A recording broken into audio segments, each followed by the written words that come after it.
Hola, Monday GMP. We just started. In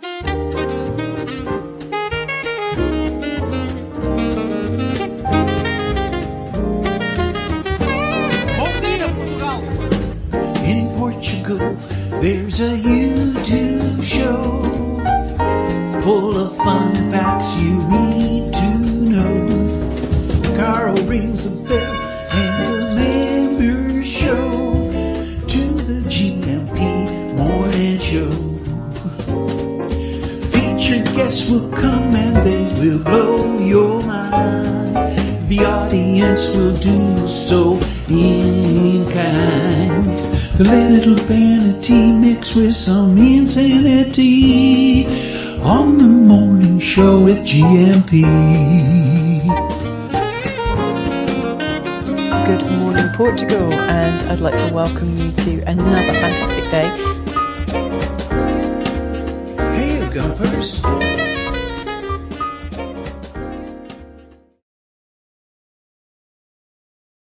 Hola, Monday GMP. Munson here with the Good Morning Portugal show, live stream and podcast. How are you today? It seems like it's been a long time since I've been here, but it was only Friday, and I sat here with Mrs. M and Frank, looking back at some of the music of the 80s that we enjoyed. People trying to drag us into the 90s, of course, and inevitably being pulled back to the 70s as well, the best musical decade. I wasn't really musically conscious in the 70s in the way that I was in subsequent decades, or I like to think I am now. But I think the 70s were the best decade for music, but we certainly had a lot of fun in the 80s, and we had a lot of fun on Friday talking about it. I think there were some unresolved matters, though, on Friday, such as this picture here. Who was this in the picture? I don't know if we ever got to describing or explaining who this was. Billy Idol. Frank correctly named in the background. In the foreground, Susie Sue of the Banshees. So well done to you if you noticed that was Susie Sue. Coming up this morning, we have, of course, James on a Monday morning with a bit of mindful migration, and Benjamin Stubbs will be back with us as well from around, after 9:30 certainly, and staying with us for the Iberian FM phone-in with the last of his free gifts for us from his book, The 30-Day Happiness Bootcamp. Thank you, Victoria. You're in this morning. Hola, bon dia, kids, from the Algarve this morning. I think it's looking lovely in the Algarve. No doubt you're looking lovely in the Algarve, Victoria. Hola, bon dia, kids, from the stunning beaches of the sunny Algarve. I'll tell you what was looking lovely was the Soul in the Algarve event. And Victoria was there and took us a few pictures and video to come then in a few minutes from the CITA Soul in the Algarve event. I think I had something else to share with you just to resolve on the 80s. Yes, Mrs. M is sat next to me. She's not joining us this morning, but she might like to see this picture here of rockers from the 1980s. Let me just move your comment for the moment, Victoria. Look, Mrs. M, that's Dave Grohl, one of your favorites, right? There with his younger self. And there's, what's her name from Fleetwood Mac? What's she called? That's not, is it? Yeah. I thought that was. What? See, I said she wasn't with us. She cannot resist it. She cannot. Let us know who that is from Fleetwood Mac before Mrs. M does. Elton, of course, with his younger self. Is that really Fleetwood Mac? Yes, it's the it's the singer from Fleetwood Mac. Because it looks like the lead singer from Hole. From Hole? Yeah, HOLE. What are they? She was married to the guy from Nirvana. Oh, right. What's her name? Kurt Cobain. Yeah, she was married to Kurt Cobain. Yes, I know who you mean, but I can't remember her name either. Looks just like her. No, almost like it's her. What's her name from the Fleetwood Mac? Almost like Fleetwood Mac woman is her mum. I'm not sure she'll be very happy about that. But let me just tell you, Stevie Nicks. Something Love, Stevie Nicks. Courtney Love. Stevie Nicks and Christine McVie. No, everybody, this is going horribly wrong. This is not what I meant to happen this morning. We're only a few minutes in. That is Stevie Nicks, her younger self, and her current self, or ish. There, Elton. See, you're getting to the punchline. It's being ruined by this forensic interest. No, I don't think that is Christine McVie, is it? That's two lots of Stevie Nicks. The joke here, folks, is that the person on the left is the same person who is on the right of each of these little vignettes of their older and they're younger and current selves. So we've got Dave Grohl, we've got Stevie Nicks, got Elton John, and look, we got Keith from the Stones with his younger and current self. Oh, I thought it was funny anyway. Courtney Love or Courtney Cox. Courtney Cox, Courtney Love. They look the same. Yes, that's the joke. Oh, Oh, my oh dear, oh dear. Maybe this shouldn't have been attempted first thing on a Monday morning. We're not match fit yet, are we? Oh my goodness, that was an effort. Well done, everybody. Have we had our medication yet? Right. Okay, talking of which, I was going to put this up. I didn't mean to have any disrespect to anyone who's suffering with anxiety or depression at the moment, because it's among the worst. It's among the, or who needs medication for that matter. It's among the worst afflictions one can have, of course. But I thought it's just hilarious. You look depressed. Thanks. It's the depression. Like that is when you see those pictures as a kid, and the old masters have painted these pictures. Think, well, oh my God. Given that they must have sat for 30 hours for that, he might have thought they'd pull a smile there. I thought it was funny. Anyway, okay, James to come then. Okay, maybe I can ask him about this, all of this sort of thing, and what happened there. With a little bit of forensic psychotherapy with James from 9 o'clock this morning, and Benjamin Stubbs from after 9:30, and joining me for the Iberian FM phone in. One of his free gifts was the free gift of breath, of course, which is very useful as we go about our business and live our lives. He gave us a 3-5 breathing technique the week before last. Like Jesus? Last week. What? Like giving you What? Is he like God, like giving you the Yes, exactly free like gift that. of breath? That is the best review he's ever had. He's like God. All right, write that down and stick it on your book, please, Benjamin. And I will keep putting the fader up for myself. She's working on a magnum opus, not a magnum. She's not eating a magnum. What did you say? One of many. It's one of many. Yeah. Okay, you might have to put your hand up when you want to speak, or should I just leave your microphone open so you can make pithy asides? Yeah. Okay. More pithy asides to come from Mrs. M this morning, then. And while she is working on a new, is it hypnotherapy, astrology, a bit of both? No, it's one of my latest series. It's about Pluto through the houses. So if you know where your birth chart is and you want to examine trauma and how to get through it, then Pluto it's going to be watching later today. Anyone looking for Uranus can find that. Have you That's done that already yet? on there. I've got a Uranus. Well, what do you know? Uranus has already been uploaded. I can't laugh because I'm wobbling the desk. You are wobbling the desk when you laugh. That's one of the lovely things about you. Okay, all right. Sorry, I need to pull myself together. Okay, this will. It's because your sister woke us up at 4:30 this morning. Oh yeah, can you believe it? I haven't been to. You know, this is the moments we dread in life, isn't it? What is that? Someone ringing us. And it's complicated by having so many flipping ringtones. I don't know if it's a ringtone, some of the neighbour's alarm clock, a car, having a bit of trouble down the street. But there we were this morning, at 4 o'clock this morning, trying to get some kip.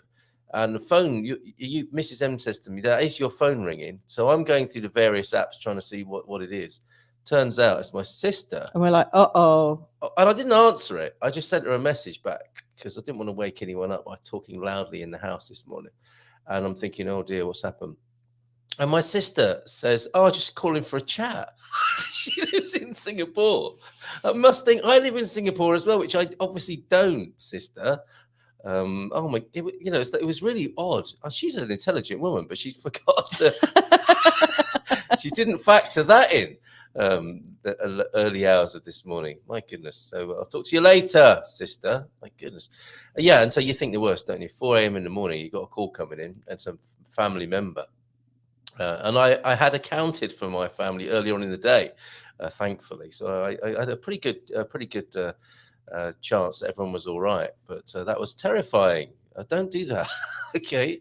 And another public service announcement. Can you hear that noise in the background? Like there's a cat. There's a cat, almost like a. That is your computers. Do you want me to just go? No, I'll tell you. Yeah, when I turn your microphone down. So just put your hand up when you want to speak. That'd be so much better. Unless people like the sound of a cat purring. It's like an AI cat purring. We have a cat arriving soon. We do have a kitten now as well, don't we? Thanks to me and my vigilance and positive affirmations and visualization, I think I'd like to take quite a lot of credit for this new kitten that's coming. Not that I'm a big cat fan, but I think it's every home should, where possible, have a cat. The kids are so excited. Yeah. They came up with in a way that they're not about my dogs. Yeah. Fair enough. We've come up with lots of different names, and maybe people can vet them for us. See like, what she did there? Vet the names of the cats. Yumyan. You're good. Yumyan Silvertips. Yeah, those names definitely need vetting. If you can help us with that, that's Yes, leave it. What a charming idea. Let the children name the pet, and it ends up being called Packet of Crisps or something like that. But it's already called Grumpet. By a grown-up? Yeah. Right, okay. All right. I quite like Norman Munson. Norman's a fine name for Norman's a cat, a great name, isn't it? Norman Munson.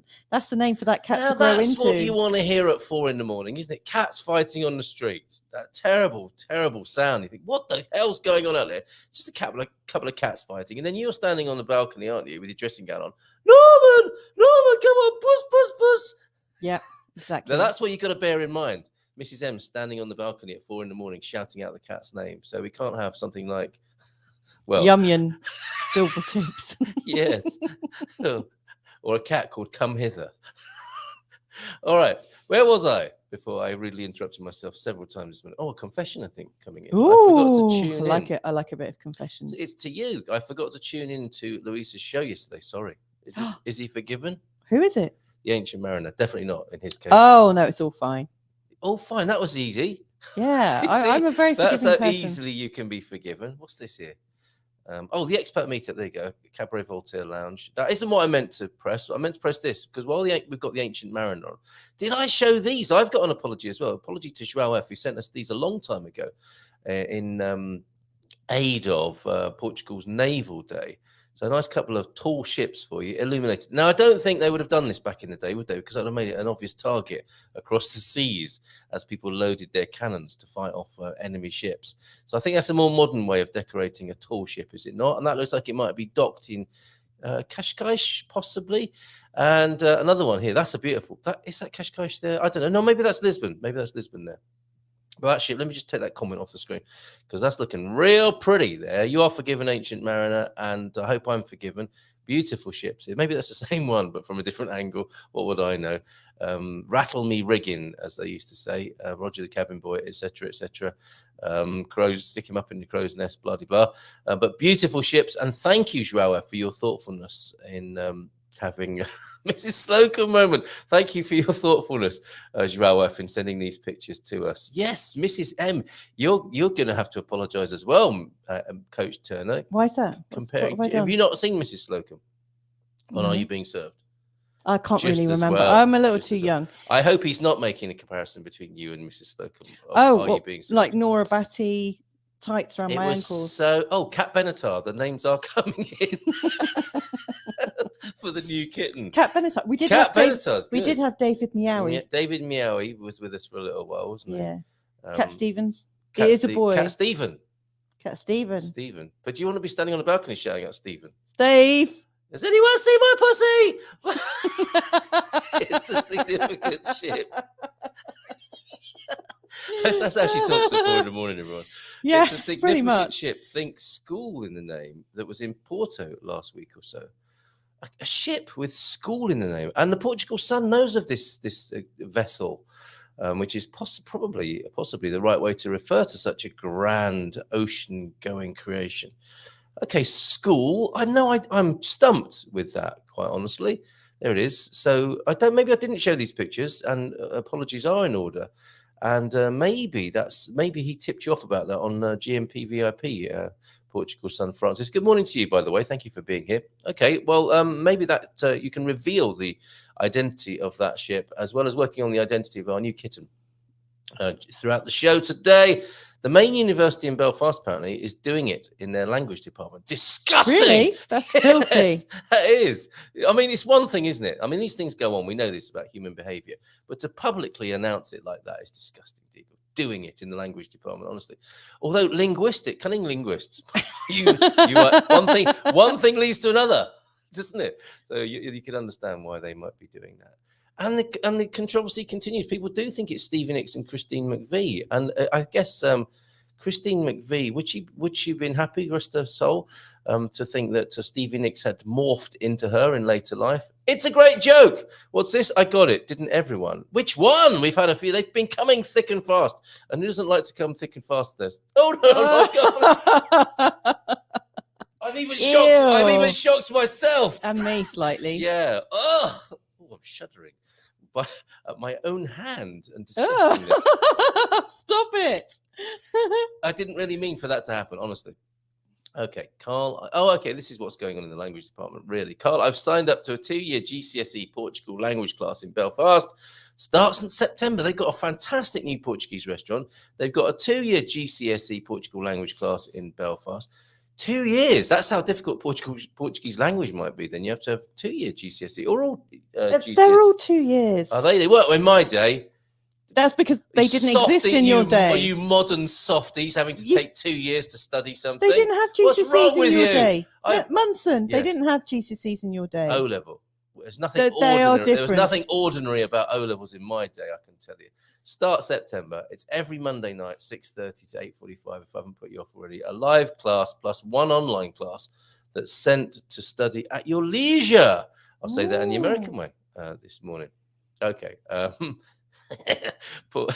Coach Turner is having a Mrs. Slocum moment.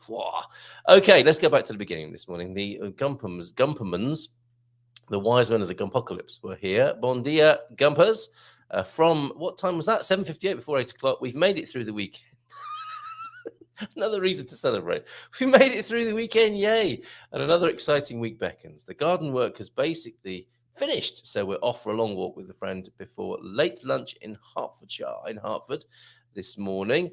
And before we start the God Squad tips of the day, that's why I put that meme up this morning. Remember the 20 extra years you added to your life through clean, healthy living? Well, these are them, says the MD, looking at the old guy slumped on the bench there. What can you do, though? What can you do? Very funny, slightly poignant as we go into today's God Squad tip of the day. Cheers, Coach Turner. Much appreciated. Over the past 2 weeks, put spooky music on. Over the past 2 weeks, we've looked at energy systems and rest.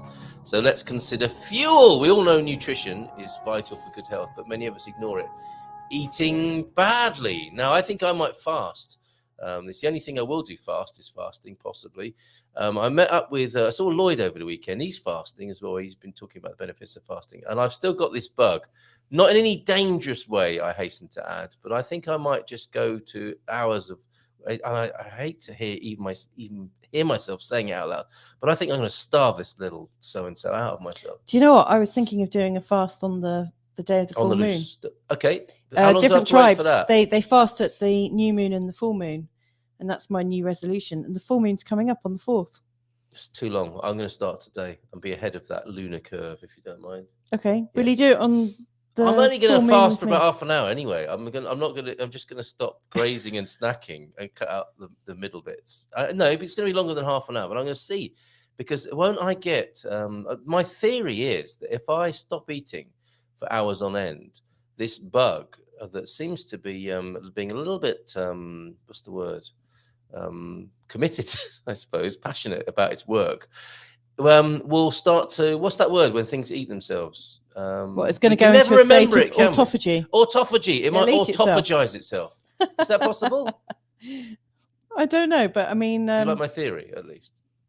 You don't. No one does, it would appear. Anyway, if you want to go into autophagy, I think you have to fast for a couple of days. No way then. Okay. All right. Back to the drawing board with that. Over the past 2 weeks, then, we've looked at energy systems and rest. It's on to nutrition with Coach Turner this morning. Recent research has shown that the importance that the gut biome plays. Yes, I can tell you all about that at the moment.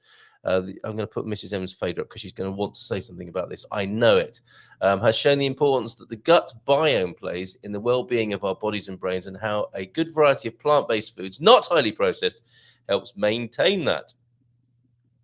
Mrs. M, you're remaining stunningly quiet. Yeah, I'm not entirely sure if it is plant-based foods are so good for us. Oh, we've only just got into the tip, and now you're being all. No, I agree that having a good microbiome is really important. Maybe that is fasting. Maybe me just eating vegetables for a little while will be the equivalent of me fasting. It'll certainly be an easier load for the gut to digest. I've realised, like, for the last few years, I've been sort of really piling in lots of like cabbage and brassicas. Piling in, what beautiful image. Well, you know, like growing it, because we've been thinking, oh, you know, let's like grow lots of survival food. Let's always make sure we've got food. Is that what you're thinking? And also eating, you know, and I was vegan for almost a year. And really trying to increase that. And actually my guts got worse. And I realised through gardening with the brassicas that actually I've got a bit of an allergy to them. Gardening with the brassicas. That sounds like a beautiful little, I don't know, a play. So and so I did a little bit of reading just to see if cabbage allergy is something that comes up. Right. And some of the nutritionists that I'm following are really actually saying that a lot of the modern day veg that we've been led to believe are really good for us, because they're all modern, they've all been hybridized and they're just ornamental. No, our bodies don't recognize. I totally agree with processed food, because our bodies can't recognize you totally agree with not eating it. But also I think a lot of vegetables can't be recognized by our body as actual real stuff, because it's not naturally occurring. What isn't? A lot of the vegetables we eat have been tampered with. Oh. And like loaded with glyphosates and things like that as well. So yikes. Oh dear. Well, just as I thought this morning the only controversy would be raising the debate about expats, immigrants, and foreigners. And now look, Coach Turner offering his tip of the day.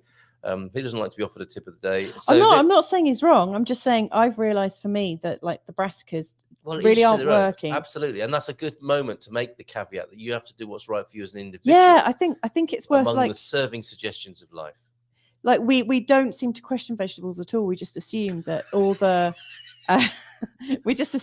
trouble is caused by things like gluten and dairy. First it was the chicken. Why did he cross the road? Now it's going to be the vegetables, isn't it? So questioning vegetables. Oh, you! But you know what? I really agree. You know, it does look like having a good microbiome. Should we let him finish his tip of the day, though? Because we haven't even finished it. So this week's tips are going to be a few simple recipes that I use occasionally to balance the unhealthy stuff I enjoy too. First up is a tasty slaw. I like a tasty slaw made from onion, don't put onion in mine, red cabbage, carrot, broccoli, cashew nuts, and raisins. Ooh, this does sound nice. With a dressing of olive oil, white wine or cider vinegar, honey, and whole grain mustard. Scrumptious. Truly, truly scrumptious. I like the sound of this. And of course, adjust it to taste. I'm sure Coach Turner would suggest. Note, lots of colors. We're going for a rainbow diet. Incidentally, it's lovely when freshly made, but even better the second day. Now, we know why that is, don't we? Because we talked a little bit about this. We're talking with Bobby O'Reilly about fermentation and the human fascination with managing the decay of foods and how there are sweet spots. So I think some foods are lovely because they are already fermenting, aren't they? Curry on a second day. Is that because of the fermentation? Definitely. Right. Okay. Yeah. All of the ingredients have had a chance to really get to know each other. Absolutely. And they're having sex and all sorts. Are they? What? Really? Well, they're kind of then we eat it. Ugh, disgusting. Okay, Coach Turner. I didn't imagine that would be so difficult. I didn't manage anything that I didn't think that anything I was going to be talking about this morning would become so tortuous and convoluted. But thank you very much, or shall I say, and thank you so much.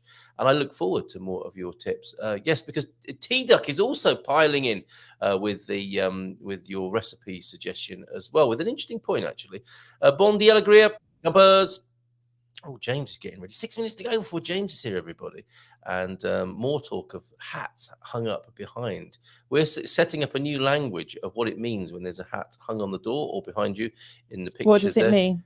Well, it depends where you go in the world and what sort of hat it is. Okay, Bon dia, alegria, GuMPers from T-Duck at just after 8 this morning. It's Memorial Day in the US. I hope everyone's remembered Memorial Day. That's a joke. Remembering Memorial. Oh, forget it. All right, deep thought. An object in. James just watched a tumbleweed go by. An imaginary tumbleweed. He's responding to the material already. He's so good. Deep thought. An object in possession seldom retains the same charm that it had in pursuit. Ain't that the truth, Mrs. M? Pliny the what do you mean Elder- by that? That I'm now you've got me that I'm like less attractive. Oh, James is shaking his head quite rightly. So he's like my conscience. I look at him and I realise, and he's going, "Oh I my should have God, looked at him don't do it. before Don't go I there." said it. No, not you, my love. An object in possession seldom retains the same charm that it had in pursuit. Yeah, it's true.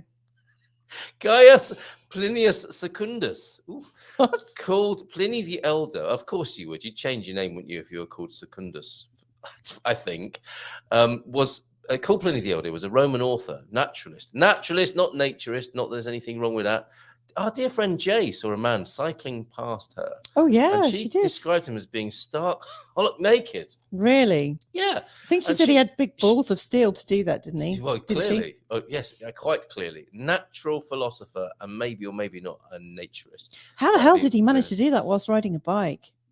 What? Come out Don't with you need wisdom? a bit of padding? You know, I was like thinking bike this the other- saddles aren't I was mentally, personally remarking about a gentleman I saw on a bicycle in Caldash last Friday.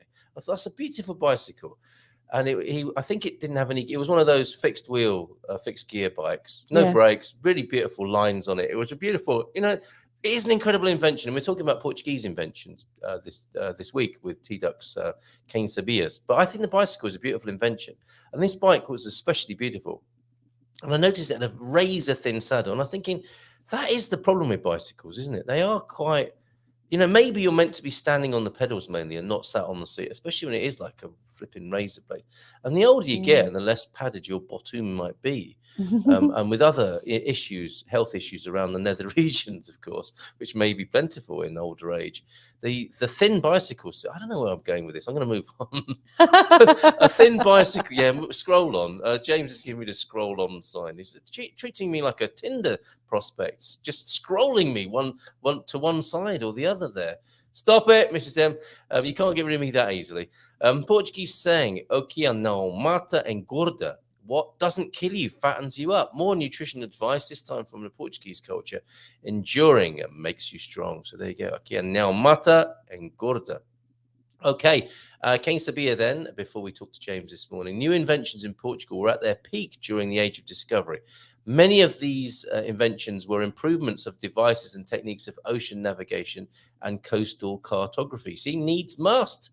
It's amazing, isn't it? The inventions and innovation, they tend to mirror where humans are at and what they feel they need to do in their evolution, such as the mariner's astrolabe. And a study of such, it would be called, I suppose, astrolabial studies, possibly. And the chart of latitudes. Have you been to improv classes and acting classes, James? You're amazing this morning with you should be on the screen. In fact, I'm thinking of doing. No, we won't do that. We've got to play your music first. In the field of military applications, the construction of cannons and new types of swords, of course, like the Carrack's Black Sword, and more recently and more peacefully, technical inventions such as Via Verde. Do you think they thought about that on the high seas? Vasco da Gama is sailing away in the Atlantic, and he thinks to himself, I know, one day we'll have lanes where people stick to their lanes and they go through little barriers and they have to pay money to the government. I don't suppose he did think that. And I imagine he was part of a spirit of freer ocean-going men, rather than men that were confined by white lines on the road and paid their money quietly to the tax system through fear of imprisonment. Anyway, an automatic system for collecting tolls for vehicles and the multi-banco. It gets worse, doesn't it? Our enslavement dressed up as invention. An automatic teller machine network with a multitude of functions. Yes, look at this. Celebrate your imprisonment. We were once ocean-going free men, and now we queue up at a multi-banco to pay our bills with a neat little code. Isn't that wonderful? I'm feeling a bit depressed now.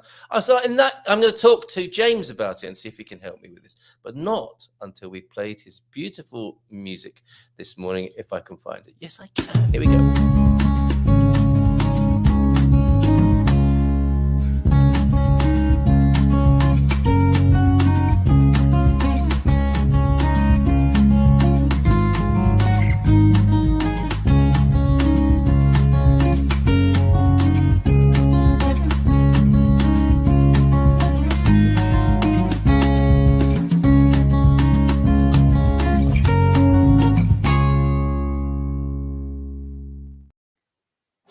Bom dia. Bom dia, Gria. Tudo bem? Como estás? Thank you for your excellent facial antics in the background there, James. You're a natural when it comes to the improv and acting.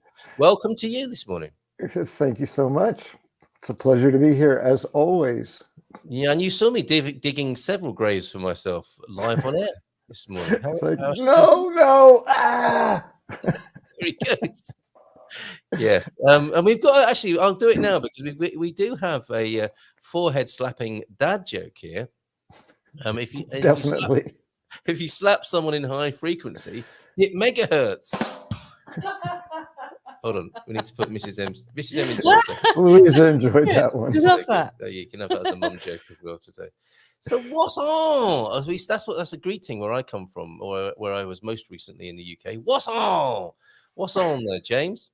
What's on? Yeah. Hi. Let me think for a minute. Just every day. I can't say honestly now that I still wake up every day and go, oh my God, I'm really here. But I do notice from time to time, it's that great reminder. And for me, I generally look out beyond the camera here because I've got a sliding glass door that looks to the outdoors. Oh, yes. So I get a view of what's going on outside. And so sitting here and then thinking, I look up and say, oh, it's beautiful. It's continues to be amazing and wonderful. I was sharing with Louisa I never quite know how to refer to I guess I'll just call them my Portuguese family. Yeah, that works. Louisa, because there's many Louisas in Portugal, but then there's specifically your Louisa as well. I was talking to her about a mental process I had gone through in trying to work out language in general, but more specific. It started with Portuguese, and it's like, okay, so what's the word for near in Portuguese? Near. And then I started thinking, well, wait a minute, near is relative, isn't it? So would you use the more permanent form of to be using near, or the less? And my brain just, it's like, well, is it near to what? Near to something that's moving? Or that's how my brain works. So I was sharing this with her, and she just kind of went, whew. Yes. Too much, man. You're going to explode. But that leads us to another joke, though, doesn't it? If we have these little vignettes that we may film one day, this is like actual footage of somebody speaking Portuguese, and they're not speaking at all. They're just like bolted to the spot, thinking with a slight look of terror on their face, trying to figure out what they are going to say. That is part of speaking Portuguese, isn't it? Is not speaking and just like with your mouth slightly open, a look of terror in your eyes, going through all of what you just said there. Yes. Yeah. Well, I was challenged a little bit by someone with a very unusual Portuguese name. It was João, and at the market, he's the vendor at the vegetable stand where we go to most weeks. And it was Sidonio's birthday this week, so he treated Sidonio to a little drink adjacent to the market, the mercado. And he speaks a little English too. And so he was actually challenging my Portuguese. He was playing with me. It was a joke, but he was saying, you really should learn the language. And, do you have any teachers? Things like that. He was just giving me a hard time. And the part of me that does not do well with criticism was really struggling in the moment, because I wanted to be able to say back to him, no, I know a lot more Portuguese than I know, because I don't speak Portuguese to you, because I don't know enough to actually have a conversation. That's what was going on in my reactive brain. But I said something like... which he knew nothing about, right? Yes. Yeah. So I said... Well, I can say things in Portuguese, and then I said I said I can order many things, and then I went on. Queria un café, queria tangerinas, like the things that I know, the words I know, the vocabulary I know. It's like I know a lot of words. I just can't put them all together in an intelligent conversation. And that's the frustrating part for me. And I know that that's going to take time, but it's always a good reminder. And João was really encouraging me to try this drink, this beverage. And I knew it was alcoholic, and that's not a big deal, but it was still relatively early in the day for me. And I wasn't thirsty, I wasn't hungry, I wasn't really caring for a drink, but he kept, in an unusual way, I noticed after a while, he persisted in encouraging me to have a drink. And what I realized ultimately, again, the mindfulness piece was, this is not about having a drink. This is about sharing an experience with this Portuguese man who wanted to do that with me. Yeah. And it's like, okay. So I finally, it took me about 10 minutes to figure that out. And I finally said, oh, sure, I'll try a little bit. Thank you. Very nice. He was very happy. And, so I don't do that much in a glass just to taste it. But so we've all been there. We know what that's like to be on the transmitting end of that, don't we? And to so much goes on in that transaction, doesn't it? Yes. Yeah. And when the light went on, I realized he's offered me water, he's offered me beer, he's offered me coffee, he's offered me this drink. It's like, oh, it's not about what I consume. Yeah. Sometimes a little slow on the uptake, but part of it is trying to understand the accent, trying to understand the culture. There's a whole lot of things that go into it, and the culture being very different. It's he sounds like a really good friend to have, though, constantly offering you hospitality in that way. Yes, he's great. He's the same person that absolutely had no idea what I said when I said meu amigo. None whatsoever. He and Louisa, he looked to Louisa, he looked to Sidonia, like, what did he say? And they looked at me like, what did you say? So it's the same guy. So we see him almost every week. He's very friendly. One day we'll meet him on screen. Wouldn't that be fantastic? Maybe. That would be wonderful. I mean, to meet people's Portuguese BFFs would be fantastic.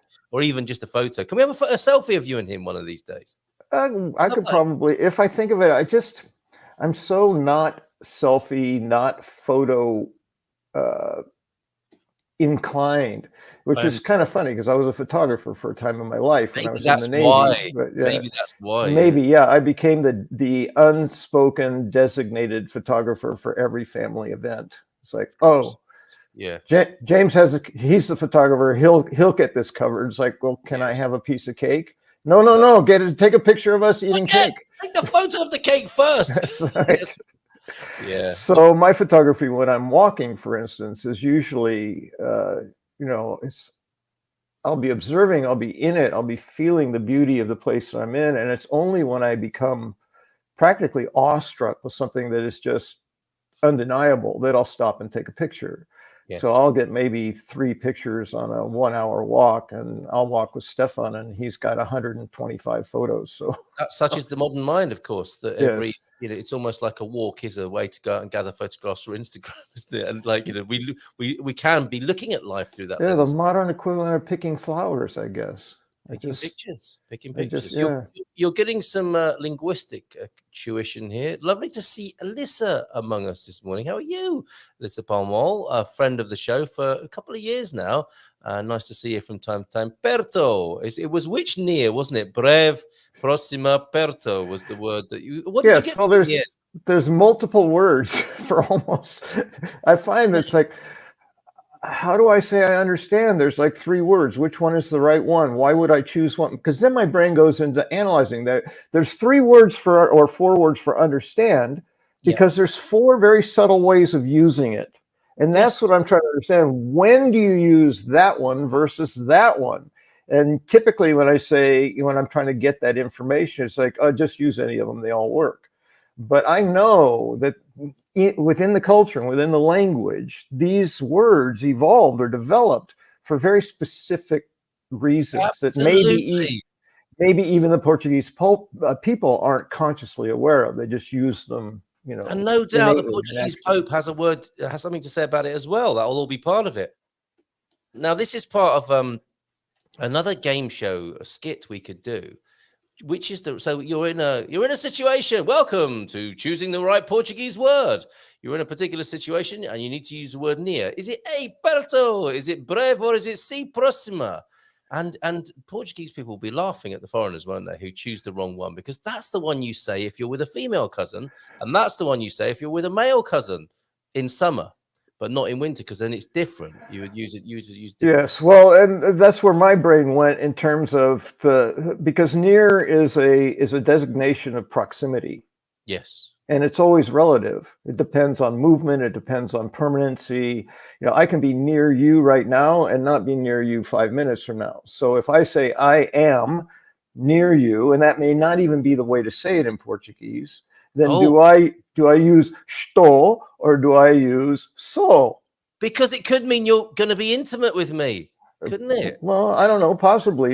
In 5 minutes. I'm just thinking in terms of proximity. So I know a building is going to be a fairly permanent structure. So if you refer to the state of being of that building, you're going to use the longer term to be of or for me sou, like permanent.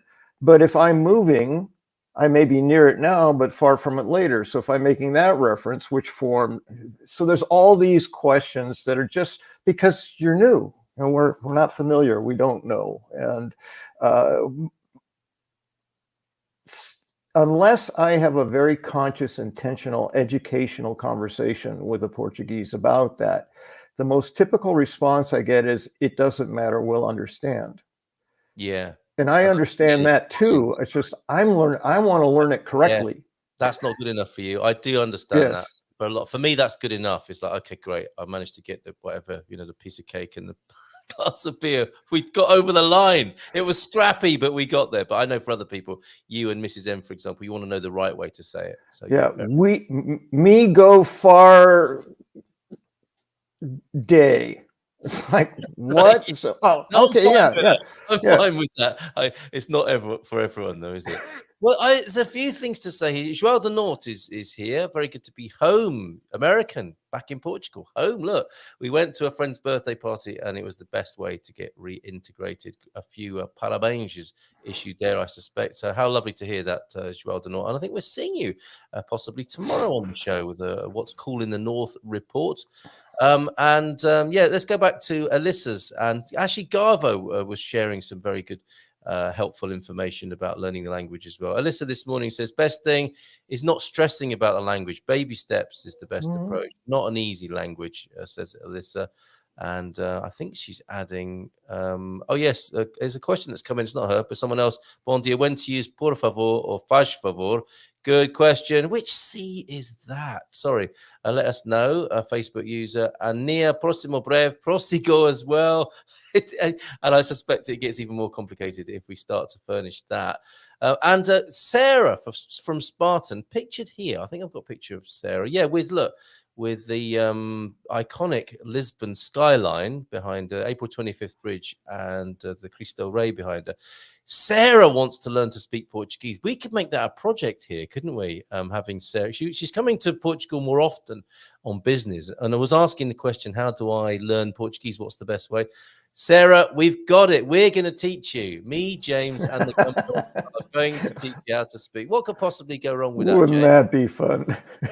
It's going to happen. I think it's a great idea, and I think she's going to be really uneasy about that, and quite rightly so. So, I really want to learn Portuguese, please. Yes. No, we've got it covered. We're going to show you on the. She'll pop up on the show from time to time, and we'll teach you Portuguese. Don't try to learn too much all at once, says Garvo. Try and build up a collection of maybe 200 words in Portuguese that you recognize. Go out, listen to people, watch the TV, listen to the radio, and see if you recognize these words in conversation. Once you have a bank of these keywords, you might start to understand some of the topic being discussed. This will give you the confidence and the drive to expand more using other means, but basically get out there and be amongst the language. So such good advice that if you have a Portuguese shop in the country where you live, pop in. get some food, or even sometimes they have a small cafe. Really good advice. And I saw someone recently, James, on social media saying, I've done the basic course twice. My Portuguese is no better. I'm thinking of giving up. This person, by the sound of it, is trying to learn it in the classroom before trying it in real life. With Portuguese, I think that's a disaster, isn't it? You do have immersion is so important with this language. Yes, and it's accumulative. You know, it's like what and for me, I've reached certain places. I've got vocabulary. I've got this word, this word, this word, this word. I cannot put them together. Then I find there's one word that helps me to tie something together, and all of a sudden I can speak sentences because I've accumulated these things. Queria for me was a magical key word because most of my Portuguese interaction is in asking for things in the shops. Yes. So queria is like, I would like, wow, that's the one, that works. Now all I have to do is put all these words I know. Café, frutas, vegetais, I can, queria that. It's like, it's a keyword. It's literally a keyword, isn't it? Yes. It unlocks a whole load of other, it's like one of those computer games where if you hit the right button, suddenly all the little balls start pouring into place. It's one of those words, isn't it? Yes. And one of the, again, a lot of my inspiration for really wanting to learn to speak more than the typical greeting, hello, how are you, you know, that, and then it's like, I want to be able to go beyond that. And I understand as a 1.5-year-old in the country, I'm not going to be speaking like, you know, an adult educated person. It's just not going to happen. I have to acquire more language. But learning Korea, I memorized a phrase or a sentence because the woman at the fruit stand had there was something wrong with her arm. It was in a sling brace of some sort. I discovered that because she pointed to her wrist. And I said, oh, she must have had some kind of surgery or something. But I wanted to be able to say to her, how is your arm initially? And then I saw his wrist. How is your wrist? I wanted to learn how to say that, like to her personally. I wanted to personally engage her in something. So I learned how to say that sentence. And in the process, how is your is a phrase that you can use all over the place. Just throw in the noun. Go on. Right. So how is your child? How is your any body part that you may want to name? How is because you have that phrase, now you can just add the vocabulary. I have lots of nouns. I realize I need more verbs. So it's like I can't put action to all these words that I have. So, but when you get a phrase that you memorize, then you can apply it to other situations. I'm getting off the bus at this bus stop, which I learned is vou descer, right? That's what I learned from Louisa. So now it's like, oh, I can say that anytime I'm on the bus. I want to get off at, you know, or anyway, you add chunks instead of words over time, and so it does accumulate, but it takes time to get there. And my frustration is I stand and I listen to Sidonio and Joao having a very lively conversation. Sometimes I can get the gist of it because I understand the context, which is huge. Like I knew they were talking about football. So, okay, references to green and red is Benfica and Sporting. I can start putting these things together and I can get pieces of it. But then afterwards, Sidonio says, James, did you understand what we were saying? And I said, here's what I heard. Je veux James, je veux football, like I pick up one word out of every 10 or so, which can help me, but I can't engage in a conversation. Because, you know, all I could say is James, football, you know, ved, you know, okay, great conversation, James. Yeah, absolutely. But you haven't told us yet how is your. We need to know that. That's a key bit of vocabulary.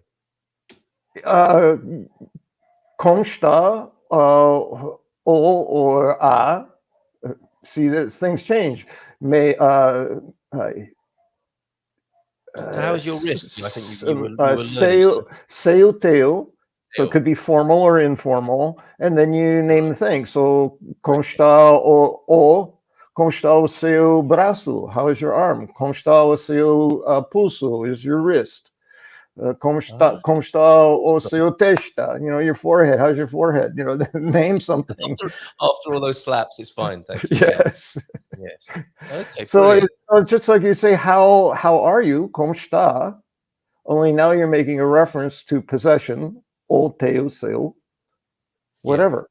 Throw it on the end. Okay, very good, very useful. Try that, please, folks. That will be one we can pass on to Sarah as well. Teaching Sarah Portuguese, our new feature here on the Good Morning Portugal. And I have learned, you know, sometimes I feel like I haven't earned the place, but what I know from history and what I'm learning from my experience here is if I know more Portuguese than you do, I can help you.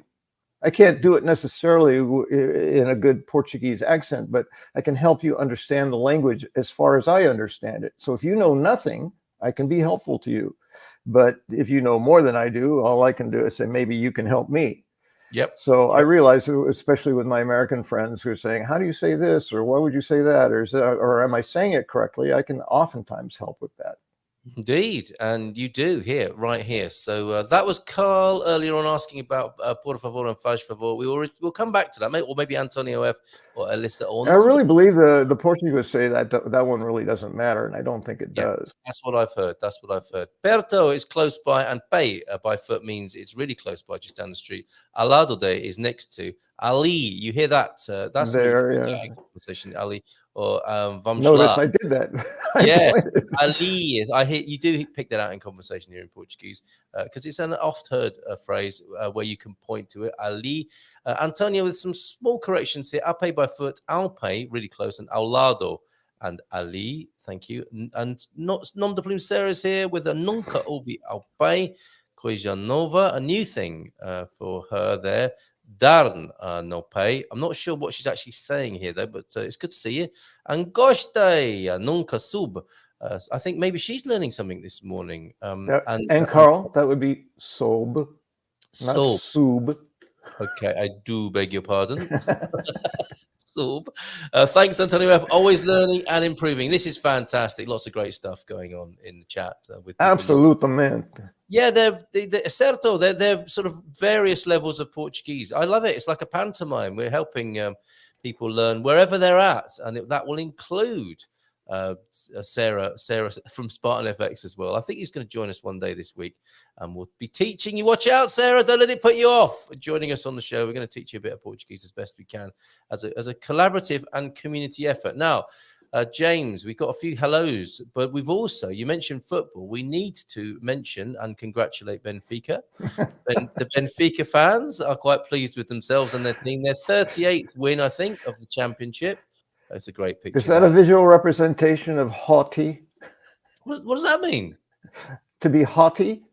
Haughty. Oh, yes. Okay. It is, isn't it? And that's Michael Sheen, I believe, the actor, isn't it?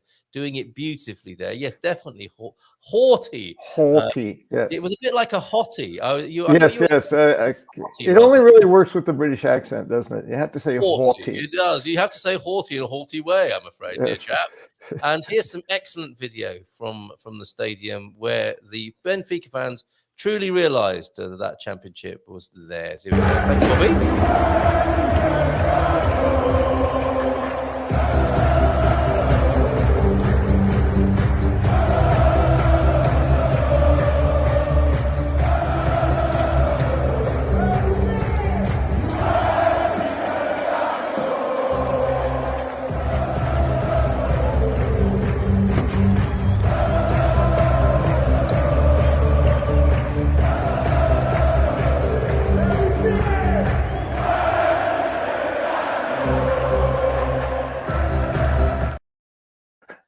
And again, whether you're a fan or not, I mean, I could feel that, wasn't it?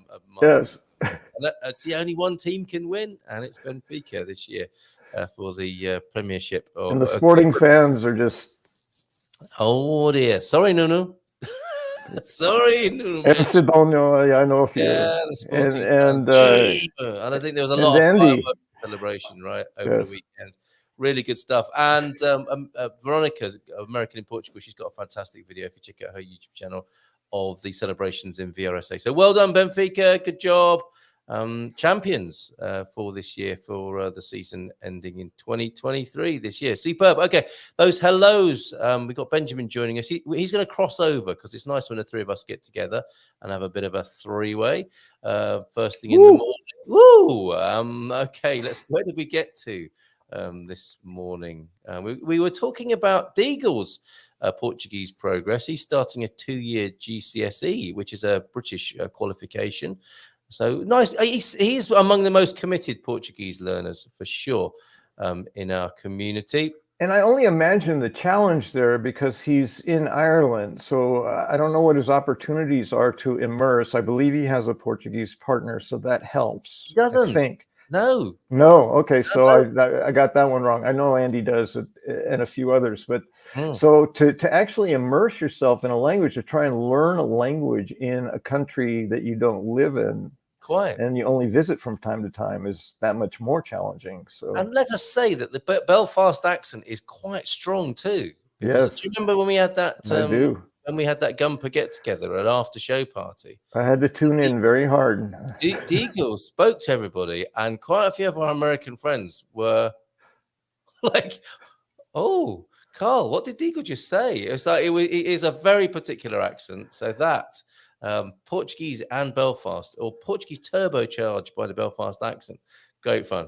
So and we haven't had a message from you for a little while, Deagle. So if you want to send us one, and anyone, the WhatsApp voice recording, like call our virtual answer phone machine by recording a message on that fantastic facility that the gods of WhatsApp have bestowed upon humanity. 913-590-303. Send us a message and we'll play it out on the show. And it's so funny. I sit here every time we talk about accents, I think about those people with accents. I have to remind myself that those people are hearing me as one of those people with an accent. It's so bizarre. Yep. It's still, I think maybe in Europe you get more accustomed to it because there are many more languages, many more cultures that are speaking now, fortunately for the English speakers, speaking English. So everyone has an accent. So maybe it's not as astounding. In the United States, it's like a lot of English. You know, there's different ways of speaking even American English, but so it seems new and unique every time I wake up to, oh yeah, I have an accent. It just it's like a new reality. Well, because I mean, however hard we try and transcend our ego, I guess that's part of it, isn't it? The world does revolve around us. Without us, there is no world from this particular individual point of view. And I guess, you know, we're so used, like the view you mentioned, and that, it was a poignant. You suggested, I don't know if you did suggest, but you mentioned this morning your view. We do, part of our ability to survive does mean taking miracles in our stride, doesn't it? Ironically, for human beings, you know, almost there's a pathos to it that we have to normalize miracles in order to move on. Because I think there's another piece is we don't need to prioritize miracles because they're not key to our survival. Well, sometimes they are. It's like, oh, I didn't die. That's a miracle. But it's the things that endanger us, the things that could be fatal that we really have to prioritize, put them high on the list, pay attention to, which I think is what tends to lead us to negativity. We're always waiting for the other shoe to drop. We're always, you know, ready for something to not go right, as opposed to noticing the wonderful thing. Well, yeah, it's wonderful, but it's not. It doesn't feel like life or death in the moment, so we don't tend to prioritize. I think both, and we tend to. You know, when people build a house with a lovely view, they do get used to the view. There's no question about it. Is it the view that they bought the house on becomes normal? That is a really, you know, I've lived in places with the most stunning views, and you get used to it. And somebody will visit your house and say, "That's an amazing view," and say, "Yeah, isn't it?" rather than like, yeah, let me take a moment with you and see it. You know, like I remember seeing it for the first time. Yeah, would you like some coffee? Right, Yeah, it's not bad. We've fallen in love with another view, so we're moving. Yes, you should see the one out the bedroom window. It's our back lawn we just planted. It's a beautiful lawn we've got back there. But that's us, isn't it? That's us human beings. There you Yes. go. All right, we have a lot of comments to address here, James, and we still haven't really got to your nominated insight of the day. But that's how we roll. We'll catch it next week. We will. Coach Turner fought the slaw, and the slaw won by the sound of it. The slaw sounds wonderful, says T-Duck, but I would leave out the olive oil. There is no food more processed than oil. It's true, but I was thinking about this, T-Duck, because I've heard you mention this before. You eschew the Portuguese olive oil on that basis. It's a processed food. And really, our teeth are like if we were to just chew olives, we extract the oil out of them that way. So is the mill not really a massive pair of teeth producing and getting us to the goodness of an olive? And I certainly can't profess to be a health expert, but before I moved here, my previous two medical exams, an annual checkup kind of thing, the doctors were a little concerned with my cholesterol level. And so I said, well, I don't want to be put on statins. I'll see if I can adjust my diet and exercise to make a difference. And the next checkup, it was a little bit better. And then the next checkup was here in Portugal. And I was thinking, oh my God, my cholesterol, all that meat, all that cheese, all those cream sauces. I mean, just, egg, sweet egg custard. Yeah. I was like, oh my God, my cholesterol. Pouring it in your veins, yeah. Oh my God, my cholesterol. Oh. Let me guess. It wasn't so bad after all? It was significantly reduced. Yes, Portugal! And I had to look at it. I said, all right, my exercise has been crap since I've been here. Give me my those diet results. has been, in terms of cholesterol, my diet has been crap since I've been here. There's nothing I can see that I have done that would improve my cholesterol levels. And then I said, oh, wait a minute. I stopped eating. I replaced butter in most cases with olive oil several years back. And I've been doing that for a while, and I've been eating more olive oil since I've been here than ever before in my life. And that's the only thing I can look at in terms of my diet that's different. And my cholesterol level went from, we should probably deal with it to, no problems. Yeah. It's perfectly within the normal range. Well, I think the standing theory on cholesterol has been debunked pretty much, and it was one of those sort of industry-led efforts to have people take statins and frighten the living bejeebers out of them. And in the way that we've got good and bad bacteria, I believe we have good and bad cholesterol. Yeah, and that's the thing. Olive oil is loaded with HDL. And this might be helpful for those who pay attention to cholesterol. I learned H meaning healthy and L meaning lousy. So HDL is the good stuff and LDL is the not good stuff. LDL is the health threatening thing. Yeah. Well, LDL is reduced by the increase of HDL. Yeah. And olive oil is loaded with HDL. So by taking in that much more of that good cholesterol, it's actually helping to diminish the lousy cholesterol, as I understand it. As I said, I'm not an expert. Me too. No, I used to do a podcast with a doctor who was who did a lot of research into this cholesterol matter and statins. And I think the view of statins is rapidly changing. They work. I think have been very profitable for quite a long time, and now we may have moved on to something else in the pharmaceutical industry, whilst that is being rethought. But interesting, and yes, certainly to totally get your point, T-Duck, about processed oils. I mean, processed anything, yes. Yeah, crushing olives is one thing, but then taking oils and firing hydrogen into them and adding preservatives and colors and margarine, basically, what a disaster margarine was. But again, I think that came hand in hand, didn't it, with this whole hating any kind of cholesterol and coming up with medications and products that would help. Trying to solidify a liquid. Yeah. Go figure, the chemical combination was not particularly healthy. All you need to do is put the olive oil on a cold countertop. That's easy way of doing it, isn't it? And then eat it by with a spoonful. Great stuff. Cheers, T-Duck, for that, and Coach Turner for getting that going. Now we've got some video as well of dancing. You're going to love this, James. Hola, bon dia, kids, from the stunning beaches of the sunny Algarve. We have more dancing and a little slideshow. There was an event in the Algarve over the weekend. It was Soul in the Algarve. Let's have a look at a few of these beautiful pictures. Carnival atmosphere. My goodness. Good Lord. Incredible outfits there in the Algarve. I love that one. That's fantastic. Where can I get myself one of those?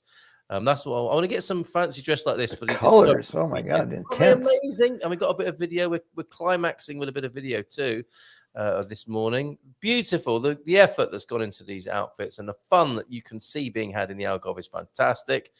And yeah, the color, you're absolutely right, James. Look at that. And the movement in that picture as well. Thank you so much. This is the red carpet, isn't it, for the dancers who've made the most effort, I think, with their costume. A red carpet, anyway. Yeah, look at that. Beautiful. That's a fabulous color, isn't it? Fire there. Amazing. And let's have a little bit of video, shall we, to see what goes on. A little selection here. The first one's only 5 seconds.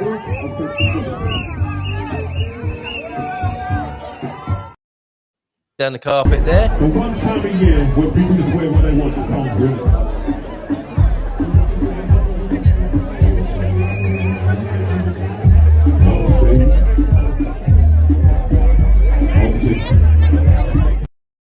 James, what is it about that rhythm?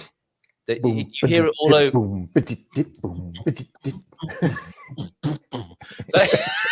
Oh, my word.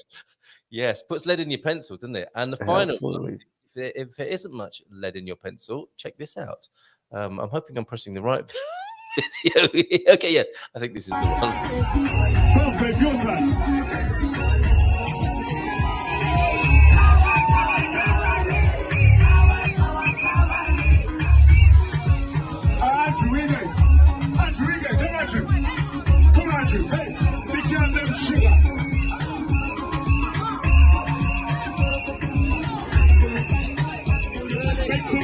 For Ivy, hey,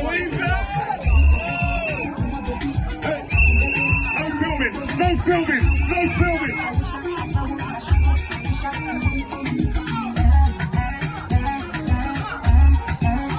Right. Super.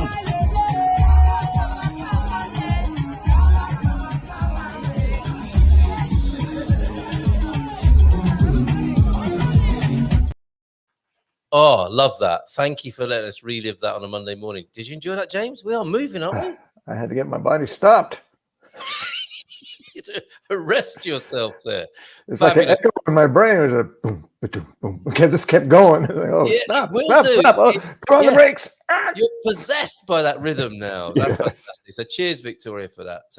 Portugal St. Francis was in early. Bon dia, todos. Like the smash button. Happy New Week. Oh, and the coffee. Could this day get any better?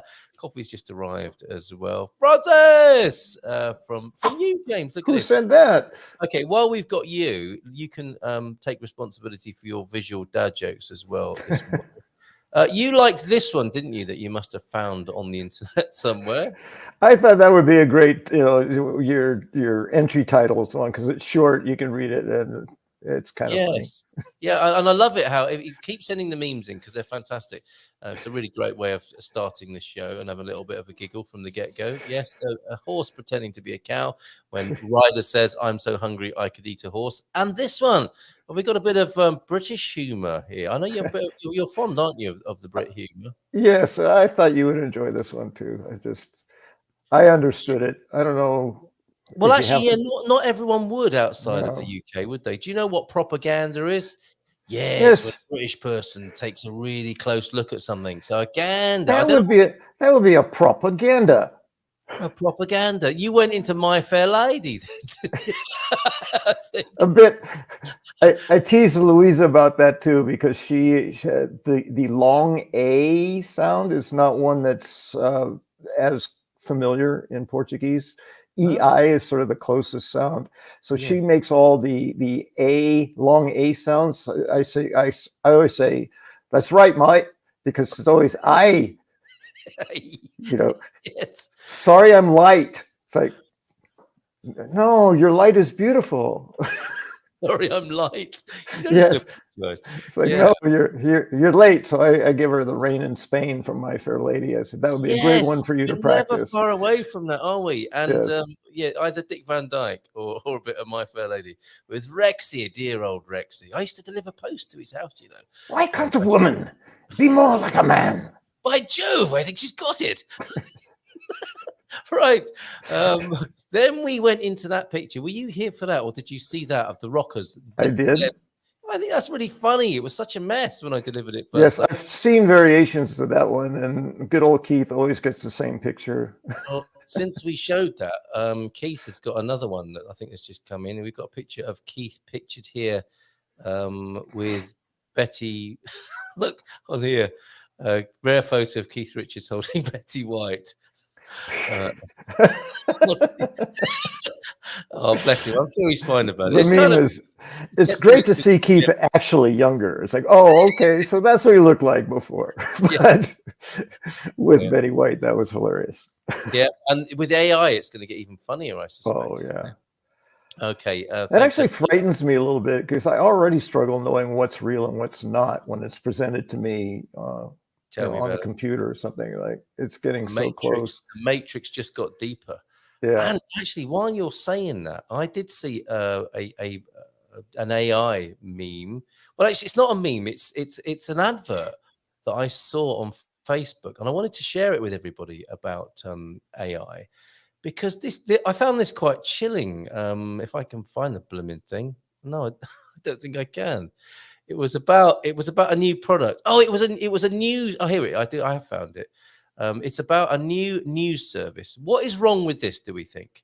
NewsGPT.ai, the world's first AI-generated news delivered directly to your inbox. No reporters, no fake news. Get the daily email that makes reading the news enjoyable. I don't believe that.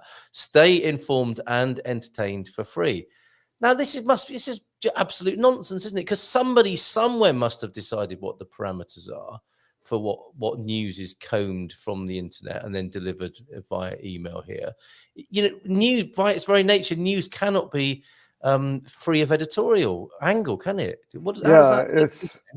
It's reminding me of now I'm forgetting the word, so it's reminding me of something I forgot. But essentially, it's the oxymoron that refers to objective human. That's right. It's like objective news. The same thing. It's anything that comes from a human perspective is not going to be objective. It's always going to be subjective. Yeah.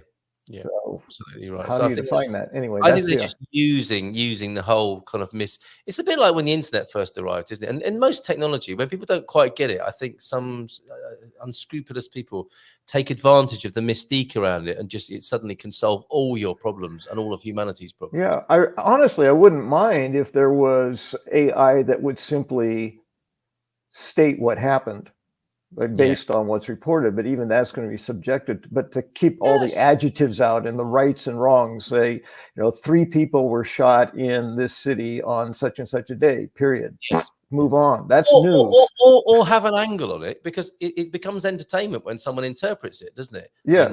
Not the example you give, but let's be clear that when it is somebody's opinion and it's been editorialized, that's exactly what it is, and that's why you watch that news channel, because it confirms your biases. Yes, that's fine, isn't it? As long as we know that's happening. Hola, bon dia from the shrouded misty hills surrounding GuMPers. Sorry, James, you can add something. No problem. I just thinking, for me, in my head, I define news as reporting the facts. Reporting what happened. Leave all the what does it mean and what do I make it mean and how do I feel about it up to me. Don't deliver it to me from you so that I'll believe your position. Just tell me what happened. With 24-hour news coverage, they needed to start filling the gaps, didn't they? With the X, Y, and Z person coming in to talk about it. And eventually, that's all it was people talking about stuff rather than the bit you just mentioned. I think. And now it's just you hate it or love it, and that's basically what we get to do on social media. Here's the worst Tinder review ever. The pics are very small on my phone. Nobody wants to hear that late at night today as they're scrolling. Great to have you here, Marty. Good to see you from the misty hills of Guimarães. And turn your phone off. Yeah, my sister phoned me at 4 a.m. last night. fearing the worst, I sent her a message back. She just thought it would be fine to have a chat at 4 a.m. But there's some good advice from TW. And they have features, by the way, if you do turn your well, maybe not off, but if you do not disturb, I do that. My phone anyway has a feature that if someone rings me 3 times consecutively, it will let that call through. Oh, will it? So it's recognizing a potential emergency. Very good. Yeah. Right. The only time I'm ever disturbed is when I forget to do that, and I don't forget to do it anymore because I hate being disturbed when I'm trying to sleep. That's a most excellent feature. Very good. Yeah. A tick in the box for technology, and hopefully most telemarketers aren't that committed. Yeah. 3 times in a row. 3 times, it'll go through. Hold on. Mrs. M has something to add. But your emergency booty call might make it through. What's wrong with that? There's nothing wrong with that at all. You say that like it's a problem. There's no problem with that, I guess. Okay, yeah, okay. So I guess all I got to do is set up the booty call.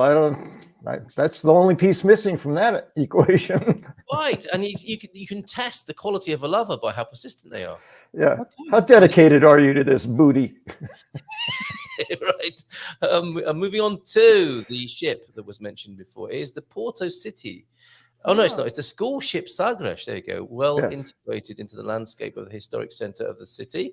Beautiful. Look at that. What a backdrop, of course. And it's been making the rounds. I've seen it in several different ports. That's why it's at the front of the news now. It's actually being active and going places and letting people aboard and all that stuff. Bad, then. Okay, I was lost on me, that one then. Fasting tips then. I always fast between meals and overnight. Good effort. It's like all those people I know who quit smoking every time they put their cigarette out. Very good. Keep it up, everybody. Yes. Quit smoking. I just did. But how can Louisa? How can you be so unwoke and not offended? I think, or you're so on message. What's that? You forgiving Ancient Mariner so easily. I think that's so long ago. Oh, who knows what it's in reference to? Not only was she not upset, she's really moved on. I really have moved on. Ancient Mariner, you're absolutely welcome to join me for one of my shows whenever you want. She's so over it, and now has reframed it in a positive way. Yeah, absolutely. You're incredible. You know, I've reframed it such as that when you do come, it's going to be an absolute surprise and a delight. You're going to have to try harder to cause offense, I think, Ancient Mariner, basically. Did you really just say that when you do come, it's going to be an absolute pleasure and delight? Did you really just say that? I think she did. I can actually, what would I say? Confirm these reports. What are you confirming? It's all right.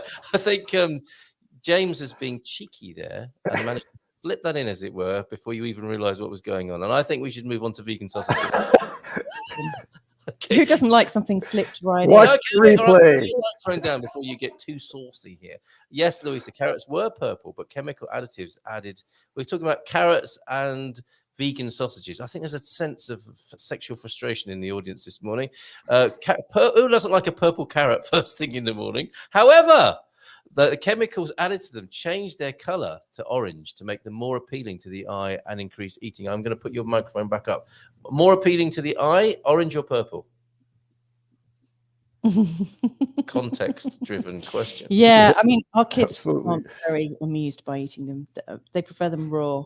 But if they see a carrot, if they were purple, they'd be like, even more off. I mean, purple food just doesn't work especially well, does it? Like, notable exception, red cabbage. And they have to call it red cabbage because it's purple, and that so as not to put people off. Okay. Maybe. I got thrown out of a bistro for asking if they're vegan. Was this in France, Ancient Mariner, from where you've been sending me the most beautiful images, including a baguette machine? I think that's the end of Europe. It's the fall of Europe in one picture. You can buy baguettes from a machine now in France. That goes against all I know and love about France. I got thrown out of a bistro for asking if their vegan sausages were made out of organically farmed vegans or from frozen ones. Yeah, I don't suppose there's some humor allowed for that. I mean, I remember being a vegetarian when I was living in France 25 years ago. Is it? No. Yeah, 25 years ago. A long time ago. And they didn't even really do vegan food or anything back then. And if you went to a restaurant and said, oh, can you do a vegetarian version? They'd say, yeah, sure. There's just this tiny bit of fish. Yeah, a tiny bit of chicken. No, that's also meat. Is it? You know, for them, meat was just, you know, Beef. horse. Horse or beef. That's Horse right. or I cow. think you might have missed the joke because it was frozen or fresh vegans that they put in their sausage. No, we got it. We got it. We got Oh. We got it. We're just so stoic. That... Okay. Just got all so serious about it all of a sudden. Well, It's I'm like, offended. no. I'm offended that he is using vegans as the butt of his jokes there, Ancient Mariner. No, you're not. Louisa No, might not you're be offended. not. That's your right. On behalf See, of this my- is the thing. You have every right to react the way you want to react. And offense is not what somebody says, it's how somebody takes it. How very dare you? Oh my God, I just got it. I see where offense? I see where you're coming from now, James, because we could have actually confused. reacted with some shock on behalf of vegans that are in the audience. And Yes. didn't bat an eyelid because I've been vegan, vegetarian, Because you just don't carnivore, and I've kind of gone between them all according to what feels right for my body at the time. And because I've made those shifts, I just don't think I will always be compassionate when I'm speaking with somebody.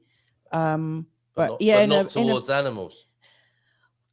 Oh, Yes. yeah, okay. That is offensive. Right, I'm going to move on. Until we all become breatharians, we have no room to speak. I'm just playing. No, But that it's was fine, it's dangerous. fine. Wasn't it? I forgot you were in the room with me. No, I was you treating you didn't. like you were somebody on a distant screen that I could just insult and then move away from. Sorry, I'm in so much trouble now. No, you're not. It's fine. Let's give him a nice big hand because he likes a warm hand on his opening. Yes. Here he comes.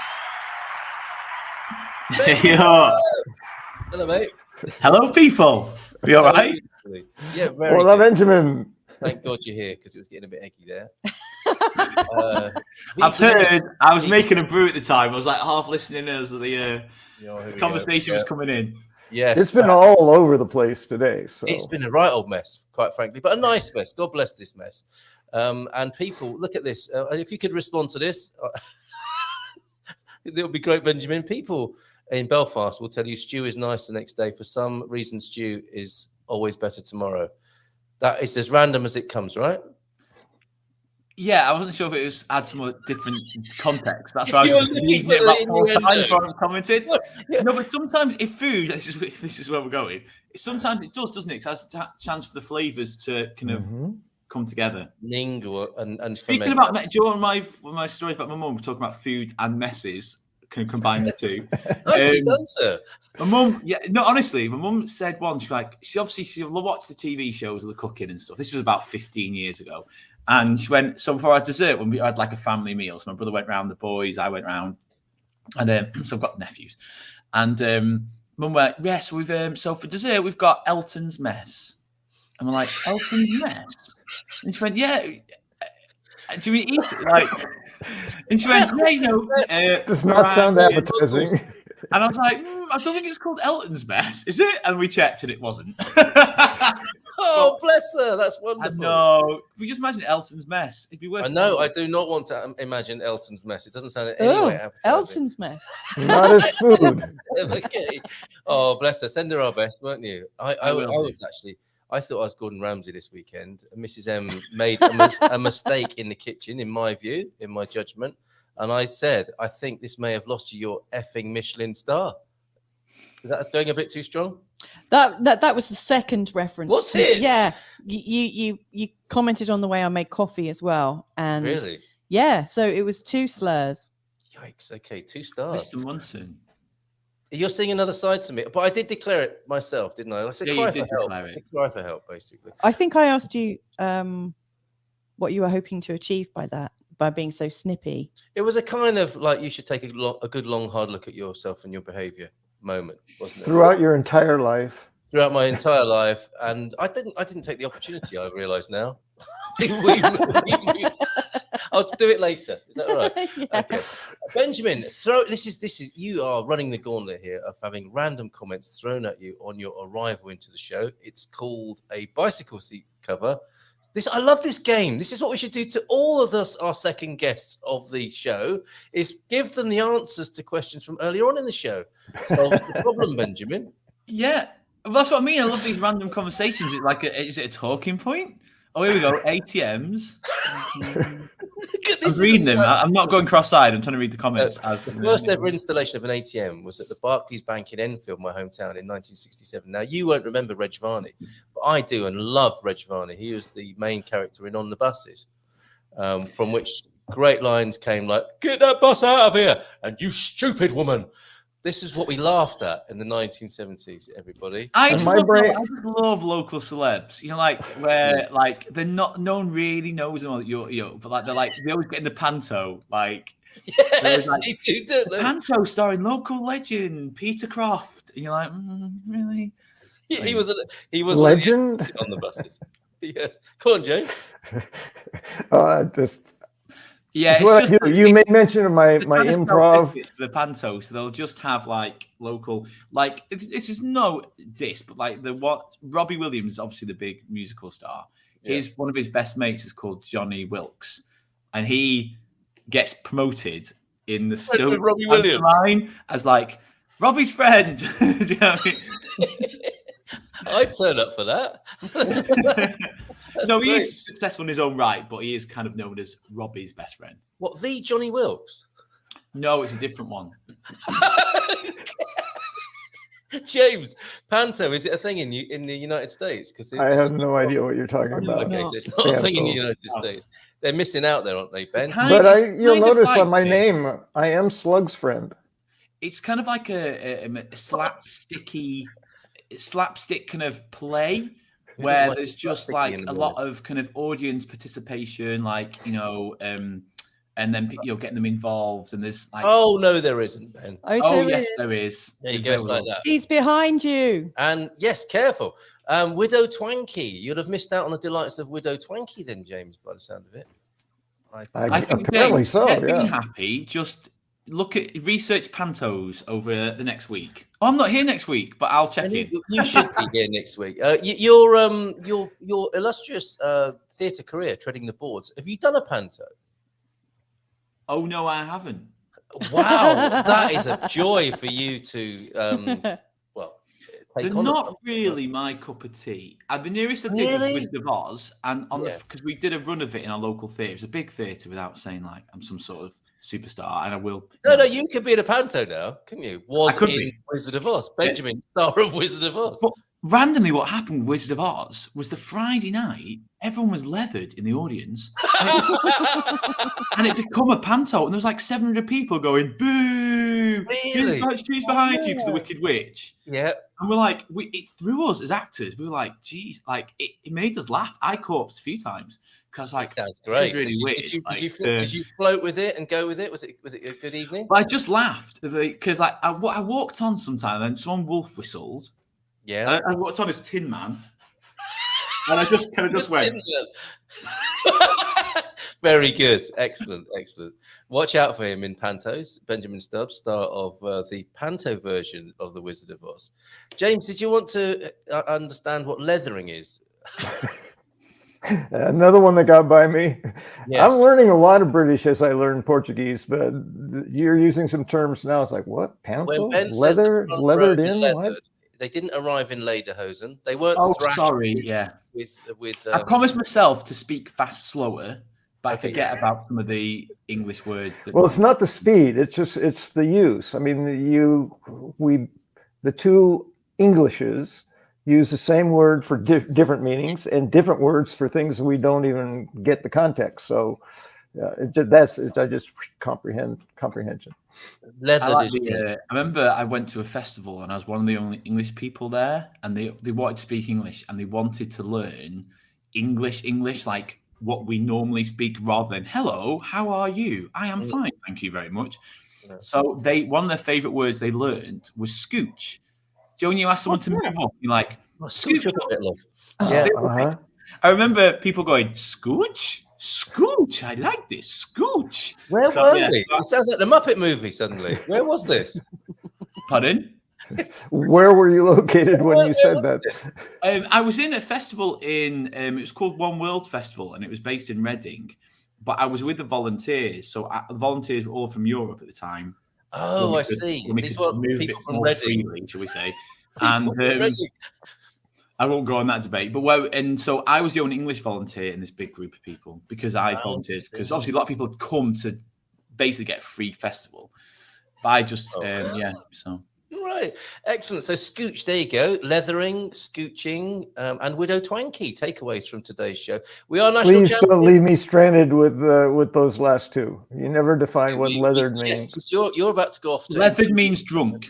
Okay, that's easy. Scooch means move up. No, scooch I get because we'll use scoot to scooch over like that. But the one the something Twanky. the widow witch the what Widow Twanky. Carl, we've widow got some, swanky. No, not. We've got some panto photos of you. Have you found them? Yeah, if you go to.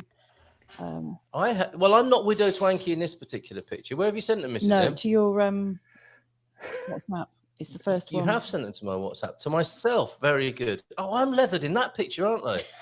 I look. This is beautiful. Properly. This is what happened. This could Properly leathered. leathered. Tell you what, proper leathered lad. This is in rehearsals, isn't it? This is well, it did get better. No, it didn't. No, it didn't. This could put Americans off panto forever. This is the picture I'm about to show you. Thank you, Mrs. M, for this. If you thought you wanted to get into panto, this might have a very counterproductive effect here. This is me in my role as an ugly sister. Very quickly found Mrs. M. And I trained, I worked up to doing this role. I put on a bit of extra weight to be an ugly sister. You're wearing my bra, a pair of tights, and my tangerines in there. Socks, I think. Socks. And you were also wearing my orange knee length boots. Beautiful. Yeah. And that's before makeup, everybody. In rehearsal there. And there's another, that was at the And there you are leathered up. You could think I actually was leathered up in every sense of the word, with lederhosen and a few German beers on that occasion. But there you go. So is that clear now? Widow Twanky, Scooch, and whatever the other one was. No, not at all.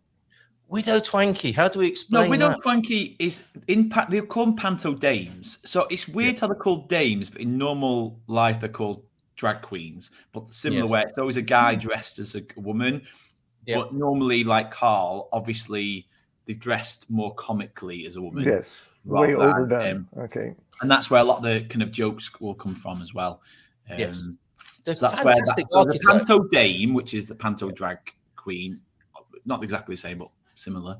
And then just loads of in jokes you expect. So I'm sure there's American TV show phrases, and that's what people go panto for, where there's some sort of very loose storyline. You're like, we need to get the baddie, and then the kids are screaming because the baddie's behind the person saying it, and the kids are going, he's behind you. Anything to make Americans more interested in pantomime this morning, I wonder. Smash that like. I don't think we're selling it very well. And perhaps not. And I don't know if we should show those pictures, Mrs. M, that you're just queuing up for us. But, okay, Carl, that was a very high thing to say. My spiritual teacher never wanted us to overreact to miracles rather than normalize them. See, random again. And that was a long time ago. I think maybe Sarah's watching a different part of the show here, possibly.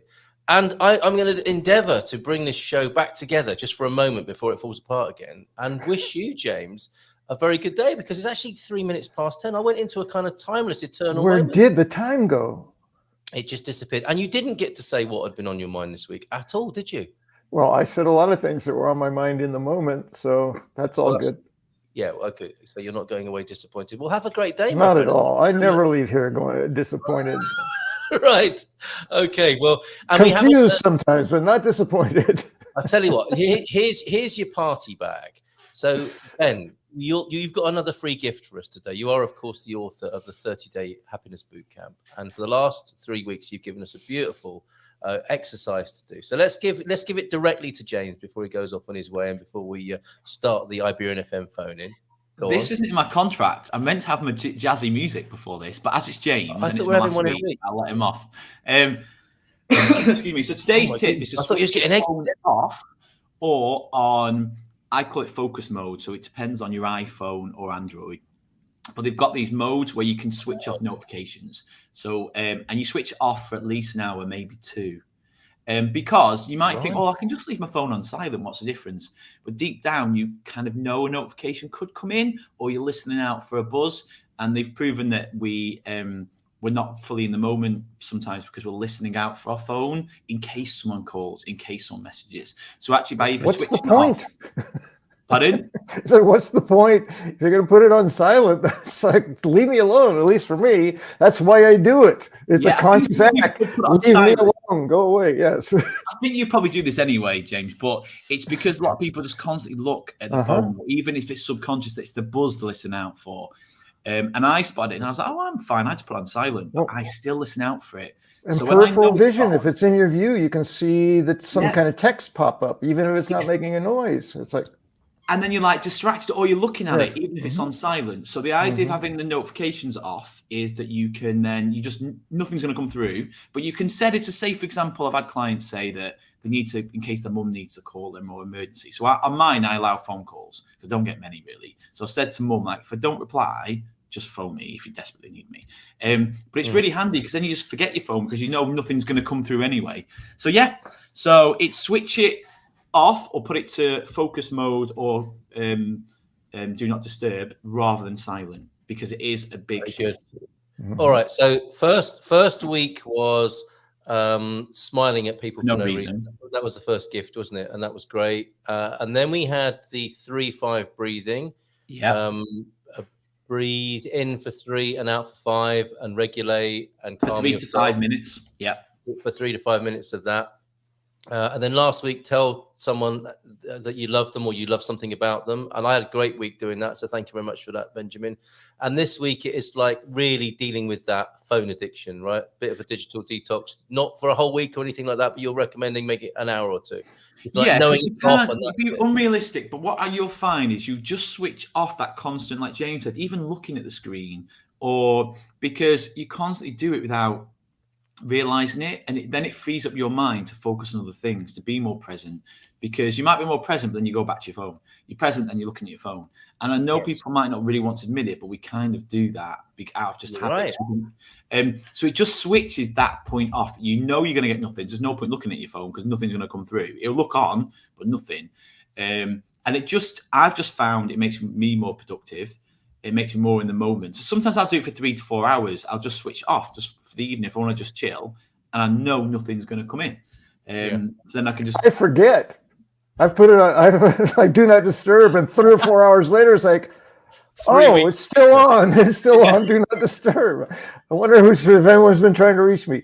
I think that's a benefit of my generation is that I didn't grow up with the technology, so I haven't become accustomed to constantly depending on my relationship with my phone. And so sometimes I forget to take my phone. Sometimes it's just not as big a part of the consciousness. To me, I think that's an advantage to not have it be that. I mean, the benefits of the mobile phone, as you know, like the contact of, like I can see my friends all around the world. I can watch their kids grow up. And I know you're not, obviously, I know you agree with me on that. It's just that just in part of my generations that we had it, but it's now find that balance again of just I can now book something online. I can go and find out what time the bus is arriving, live time. It's so amazing, many amazing things. Yes. It's just that I can, and the great thing about focus mode is my phone is still available. So say, for example, it's on, and then I need to check if the bus is coming, or I need to check something, then I can, and but yes, it's a really good tip, that one. Just to do it and see what it's like. But on an Android, you can set the apps. So certain ones that you just want to block, and then it's dead easy, and then it's done. Or James might say, just turn the damn thing off. Never mind about all these nuances. Just turn it off. Give yourself an hour or 2 off. Talking of generations, though, James, when you were younger and you had a generation talking to you about what they didn't have, were your elders and ancestors saying, "Oh, put that book down. You've always got your head in a book." What was your equivalent of your thing that you would never take your nose out of back in those days? I'm trying to think. Probably not so much what your nose was in, but the only thing that occurred to me right off the top was transistor radios. Oh yes, it's always the little radio. Like turn it off. The music these days. Every time I hear people, even younger people than me, saying that, I said, that's what grumpy old people say. Yeah. Oh, you don't know music. Our music was the best. So when you're all over the 80s, I'm going, okay, It's basically whatever time of your life you were in high school, that's the best music ever. And I've heard you say this, and it's all transferable, isn't it? And you've given us another great example there. Long before the smartphone, when tranny meant something completely different, it was a little like tinny, horrible little thing that had a 9-volt battery in it, and you would have it glued to your ear, possibly, or under your pillow. Well, just on, because the headphones wasn't a thing either at the time, so just having it on was an annoyance. Obviously, it'd be like trying. That was before the newfangled earpiece for it. Yes. Yeah. Wow. In glorious mono. What a lovely memory. Thank you so much. Me and Benjamin Stubbs are going to stick around for a bit more chat, spiritual chat. Absolutely. There's a lot of chat to happen today, Benjamin. Oh, my goodness. There is a lot. Chock full of chat today. Chock full of chat, mate. Yes. Okay. And just in case, James, you can't sleep this evening, this will make absolutely sure of it. This is me as a panto dame. There in my beautiful boots. I'll never have a peaceful night's sleep again. No, imagine me hugging you dressed like that, my friend. Oh, and I do, Carl, I do. I'll send you one. Okay, all the best. Swipe me left or right, as you wish. Cheers. Okay, let's play the Iberian FM intro. Ciao, James.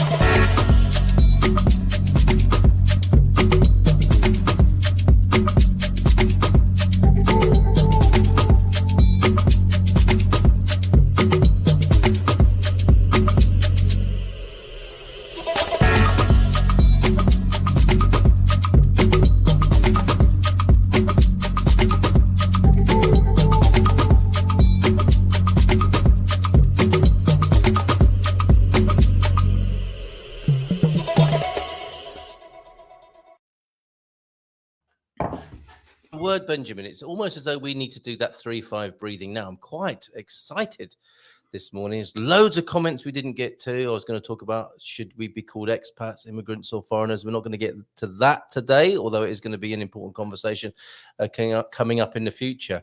But this is the half hour, isn't it? Or so. We're already 12 minutes into it, where we just chill, talk to the author of the Happiness Bootcamp, see how things are going with you, and see what else comes up for us, see what arises. So what's been on your mind this week, and how are things going with the book? No, it's going well. Like I said, the book now has been planted, and I've got the book, the next book talk in a week or so on Friday, week on Friday. And that one I had a phone call from the bookshop saying they've got they need like 25, to run it, and they've got 11. But I'm like, it's 2 weeks out. No one really books till last minute, but they need to know the numbers. So I'm like, all the people that said they were coming, I'm like, don't turn up. You've got to book it, otherwise they're going to cancel it because So I've had to do some like nice shoeing to people because we're just so used to just booking at last minute, rocking up. But I was like, this one you can't. I've not organised this, so you've got to. You can't just like I can't put your name down as a potential. So so I'm looking forward to that. I've said to him, look, run it, and if just take the money out of whatever's left, and I don't not run it. I've got people coming from Manchester for it and coming driving for an hour, so I'd rather keep it running. They've booked like a bigger place, so there's a bit more overhead overheads, I think. So that's all good. The book I'm really pleased with how it's going, and I finished off my consultancy, nearly finished that off at that college. So life's good. Mate, good. What is it like when you write a book and there is an evening at a bookshop dedicated to you and your book, and you get a chance to speak about it? It must be lovely to do that.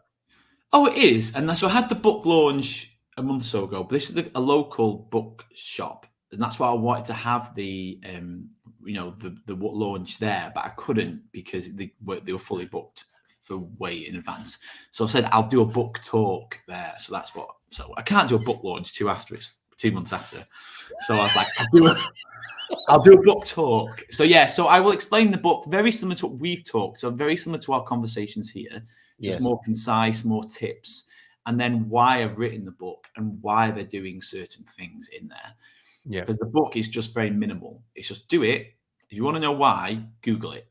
Because I don't know. It's not about that. It's just the person in the gym doesn't tell me, right, we're doing this because of this. We're doing this. We just go, we do it. They might quickly say, "Oh, it's for core, it's for abs, it's for thighs, it's for glutes." Yeah. But Small they things, don't. almost. They probably have a better idea in their head why they've done it because all the muscle groups have been done. Yes. And in the book, I do explain the benefits from each thing, but just not in massive detail. Because I get it, and that's why people do employ a coach, isn't it? Is to cut through all that and just tell me what to do. And my clients that I have, like I've got a guy who comes like every month or so, and he's since we've been speaking, his business is thriving, his wife's relationship is thriving, and I'm not taking credit for it. It's just that just how we can work on one-to-one stuff, so I can discuss and dissect certain things he's saying and doing. I'm like, yeah, but why are you doing that? Or have you stopped doing that? And he was like, oh, stop doing gratitude. Like, right, get back on it. And then he did, and then things changed. So it's that accountability that you can have with a coach. Isn't Very good. And yeah, we'll come back to gratitude because there's a comment about that as well. I made sense of what Nom de Plume was saying, not because of how you said it, Nom de Plume, but because of the vast amount of comments this morning. Bon dia, says Bob Wenger. We were with Carl and Luisa in San Martino. Do you like this, Mrs. M? We were with Carl and Luisa in San Martino de Porto yesterday. It was like being with local celebs. It was like that. It was like that for us too, Bob and Viv, because you two. I just like the emojis, so I'm hoping that was you and Louisa. Exactly like that. It was exactly like that yesterday. Yeah. That's like a red dress going, ole. Oh no, that was me. It sums up our afternoon beautifully. Thank you very much for that, Bob. It's fantastic to see you.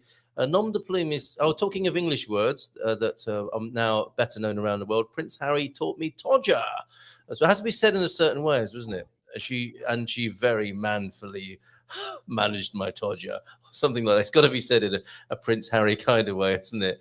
And Bob, back to you, Bob. Holley got to see and speak with Ewan McKellen after Mother Goose pantomime last winter. It is a chance to see your favourite actors in a slightly different atmosphere, isn't it? Slightly more relaxed and humorous atmosphere. I love panto. I think it's an amazing art form.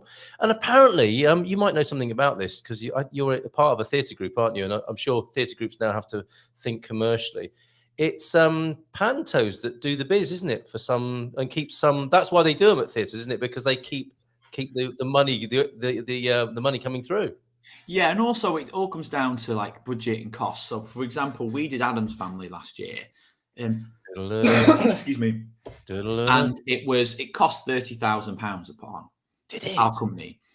So you need to sell tickets to get that. So then it's that kind of guess with how do you put prices high and only expect to sell a few? Do you put them really low and hope that people turn up?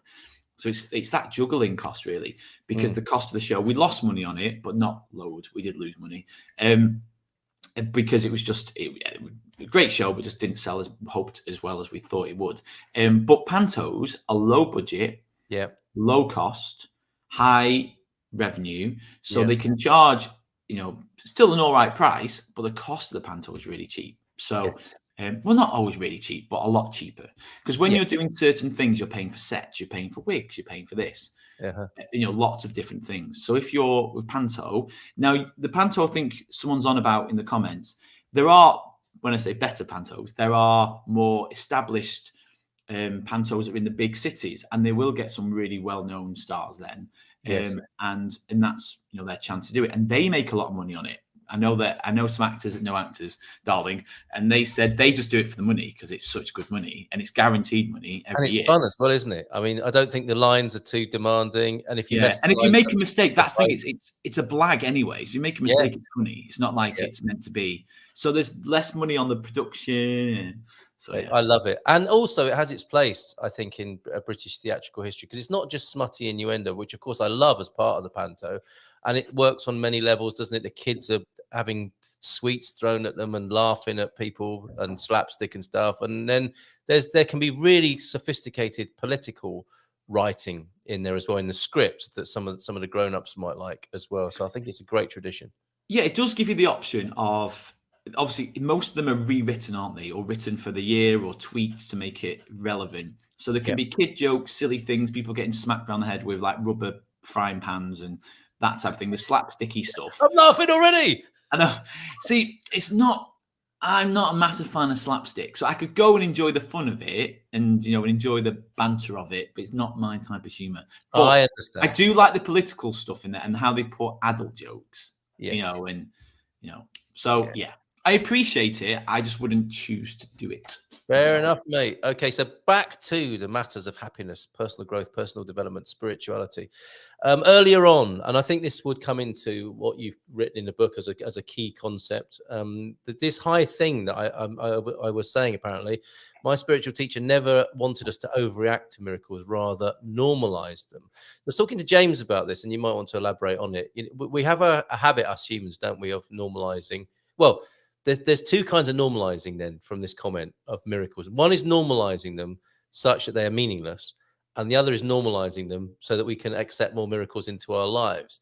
And the example I was talking about with James was having a beautiful view and how easy it is for the human mind to get used to a beautiful view. So someone has a house, or someone goes on holiday to enjoy a beautiful view, but that beautiful view doesn't stay as magnificent to the human mind, does it? As it was when it was first encountered. Now that to me is an amazing thing about humans, that we do that to survive, don't we? We move on, but it also robs us of miracle and majesty and mysticalness and so on. What's your view on that? I think there's 2 points here. Firstly, I do understand the concept of normalizing them in the context of, if from a point of view of energy, if we go, oh my God, it's a miracle, what we're kind of saying really is, oh my God, this is not normal. Oh my God, this is rare. Oh my God, I should savor this because the rest of my life isn't like this. So you see what I mean? So it creates that kind of gap between your life and the miracle. And so in some ways, I understand that concept, and I try and understand that I accept miracles every day, in the sense of I want miracles, like really cool stuff to happen. And you could say, of course, the sun rising every morning is a miracle. You could really go down that route, and again, not to trivialize miracles. So it's a bit like how we discussed the word happiness. Like, well, what is a miracle? Because for everyone, it's a different thing. But sometimes miracle is when it's out of the blue, it's not expected. But then that then creates that gap, doesn't it? So I understand the context of normalizing it, because if we realize that life should be full of miracles, we should see miracles every day. But then people are like, well, you can't win the lottery every day. Well, why is that the only miracle? Do you know what I mean? Yes, and it's what you define miracle as. So normalizing miracles, yes, we should, because we should be naturally seeing them. But going back to gratitude, when you're grateful and you take them seconds to start to think about what you're grateful for, then you start to see the miracles, because you start to see things differently. Because from a science point of view, as the University of California said, which I've mentioned in the book, I think, that gratitude needs to be trained, and gratitude is, a muscle. And as you start to train yourself to be more grateful rather than complain and moan about things that are, you will naturally see them. There's a thing called did I speak about this before, about the Baader-Meinhof phenomenon, which is you said we were going to be talking about that. So go ahead. Yeah, perfect timing then. So basically, it kind of backs up everything. So when it's not, the person's not called Baader-Meinhof. Actually, Baader-Meinhof is a terrorist group, but that's right, relevant to this conversation. But it's called the Baader-Meinhof phenomenon, and it's when, if you get a new car, for example, or you buy a new book, or you listen to whatever. Normally with a car, people experience it the most. Is you then, say if it's a yellow car, you then see that yellow car everywhere. And you like, oh, and people go, and when I do talks, even with students who are in 18, 19 years old, I'm like, has anyone experienced this? And everyone's like, yeah, oh my God, yeah. So are there more yellow cars on the road, or are you just seeing them? Now, very deep question, but let's just take the simple answer, which is you're seeing them. Either or, whatever's happening, you're seeing them. They were there, but you're seeing them now. So if you start to train yourself to be grateful, you will see things to be grateful for. You will see miracles. So from a mindset and psychology and well-being point of view, the Baader-Meinhof phenomenon is talked about because you see what you think you're going to see. You see what you've trained yourself to see. So you can walk down the road and your eyes will go to a Daily Mail article on the left, but to the right, there could be an old couple holding hands. Do you know what I mean? You just very simplistic. But what I'm saying is that your brain looks for it. The subconscious will look for what you want to look for. So if you train yourself to expect more miracles and expect to see amazing things happen, then you will see more amazing things because your brain will see them. But then it debate. Obviously, the big debate is what is miracles. And a miracle is the sun rising every morning. The miracle is the ecosystems that keep the planet alive. There was one woman at the music course I'm doing. I met a lady who is on the music course, obviously, but she trained to be she's got a master's in biology. And we were discussing spirituality and religion, and she just stayed quiet. And then towards the end of our lunch, she then said, do you know what? She said, just doing biology, she said, I thought it'd make me more of an atheist. But she said, it's made me believe more. She said, because the interconnectivity of it all and how everything links, she said, there's some divine intelligence going on. And she went, I don't know what. And she went, I'm not there to debate that today. And that's when we start to see the miracles. So normalizing them, yes. And going back to your point, because you said to your point of view that you get bored of a sunset. I never get bored of certain things. They just floor me all the time. But also, Carl, we've got to expect, as a human race, think of the evolution. Things we are opposing thumbs. Things always move on. So we're not meant to sit and be zen. Well, that's it. That's right. That's exactly what I'm saying. It kind of. It's the right tool in the right place, isn't it? Because we're not meant to just keep sitting there enjoying that particular sunset. It might be there might be something else useful going on, right? But the spiritual police, the people that say, "Oh, you should be very grateful where you are and not want anything else." Yes. But of course we want to strive more. Of course we want more. But it's like everything. As we left James's conversation, everything's about balance, and it's about accepting the now, loving the now, appreciating and being grateful for the now, but looking forward. What can we do? Where can I go? What would I like to do? And sometimes that's shamed. Should be grateful what you got, of course. It's a spiritual police. I love it. Is this like the World Enlightenment Forum where you will have everything and bloody well be happy about it all the time? Yeah, because the spiritual police, in some ways, it's a bit of obviously a tongue-in-cheek phrase. It's just sometimes people in the spiritual community can get very uppity, and in some ways, what I find quite ironic and quite interesting is they talk about people having egos in the normal world, but there's so many spiritual egos. Like I've been to some workshops. I'm thinking these people cannot see the absolute contradiction in what they're saying. So it's about enjoying life. And I always think, go back to kids. Kids are always our biggest teachers.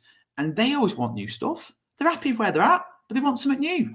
And that's evolution. So we're going to naturally look for something else. And that's what we should be doing.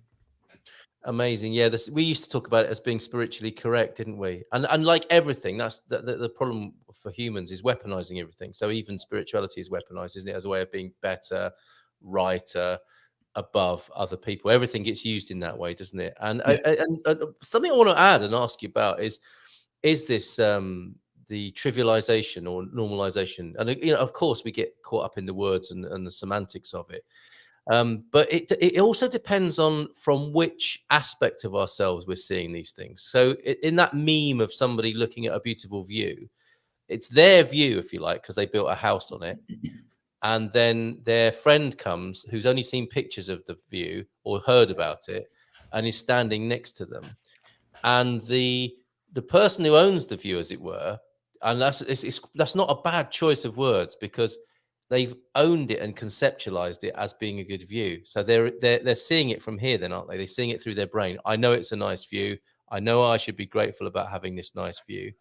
And their view of it is like through this chakra or energy viewpoint.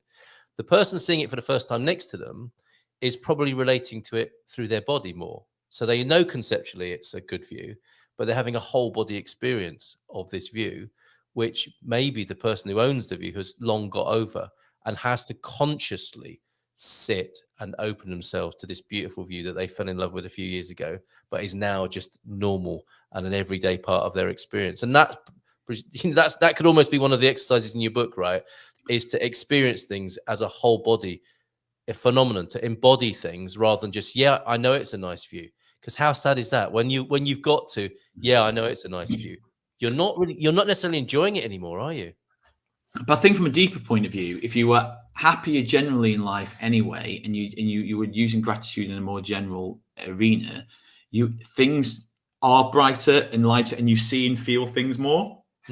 That's been proven as well. So I think there's in that metaphor story, there's some slight off. The premise is slightly off in the sense of that if you were doing things that inspired you, you'd come back and you'd be in awe as you would be before. Because, like, for example, if you're feeling really down and then someone shows you a beautiful piece or beautiful picture, you don't really feel it as much because you're not there as well. So it's a very extreme example, but that's something along the same lines, that you, if you're in that natural state, you'll soak up these natural beauties more anyway. But also we've got to bring into the fact that of the kind of, you know, like how when a lot of people, I won't have them, but then, you know, the Glade plug-in type air fresheners. Yes. And because you get nose blind, they flip between three. So like one day it'd be this one, then the next day it'd be this smell. Have you seen them? They've got like 3 little essential oil things in the plug, and it flicks between them, so people then become don't become accustomed to the same smell. Yes. So maybe it's similar, but I think though, I know from where I lived before, you'd get on about your day, but I'd always feel the same joy with the view that I always had. So maybe I'm probably the wrong person because I get it, and I hear you absolutely. I don't doubt you for one moment. I just, you know, I'm commenting on it as certainly something I've suffered from, if you like, is normalizing and trivializing things, and the important. It's because normalizing for you, again, I know we've been really picking on words, but we need to understand the words have links to them and are loaded. That normalize, you're kind of making it sound like, oh, it's just like bog basic now. Yeah. And that's not picking up your words. What I'm saying is the normalize for me is a different normalize in your context of this question. Get it? Yeah. Does that make sense? So you're normalizing it as it's boring, it's mundane.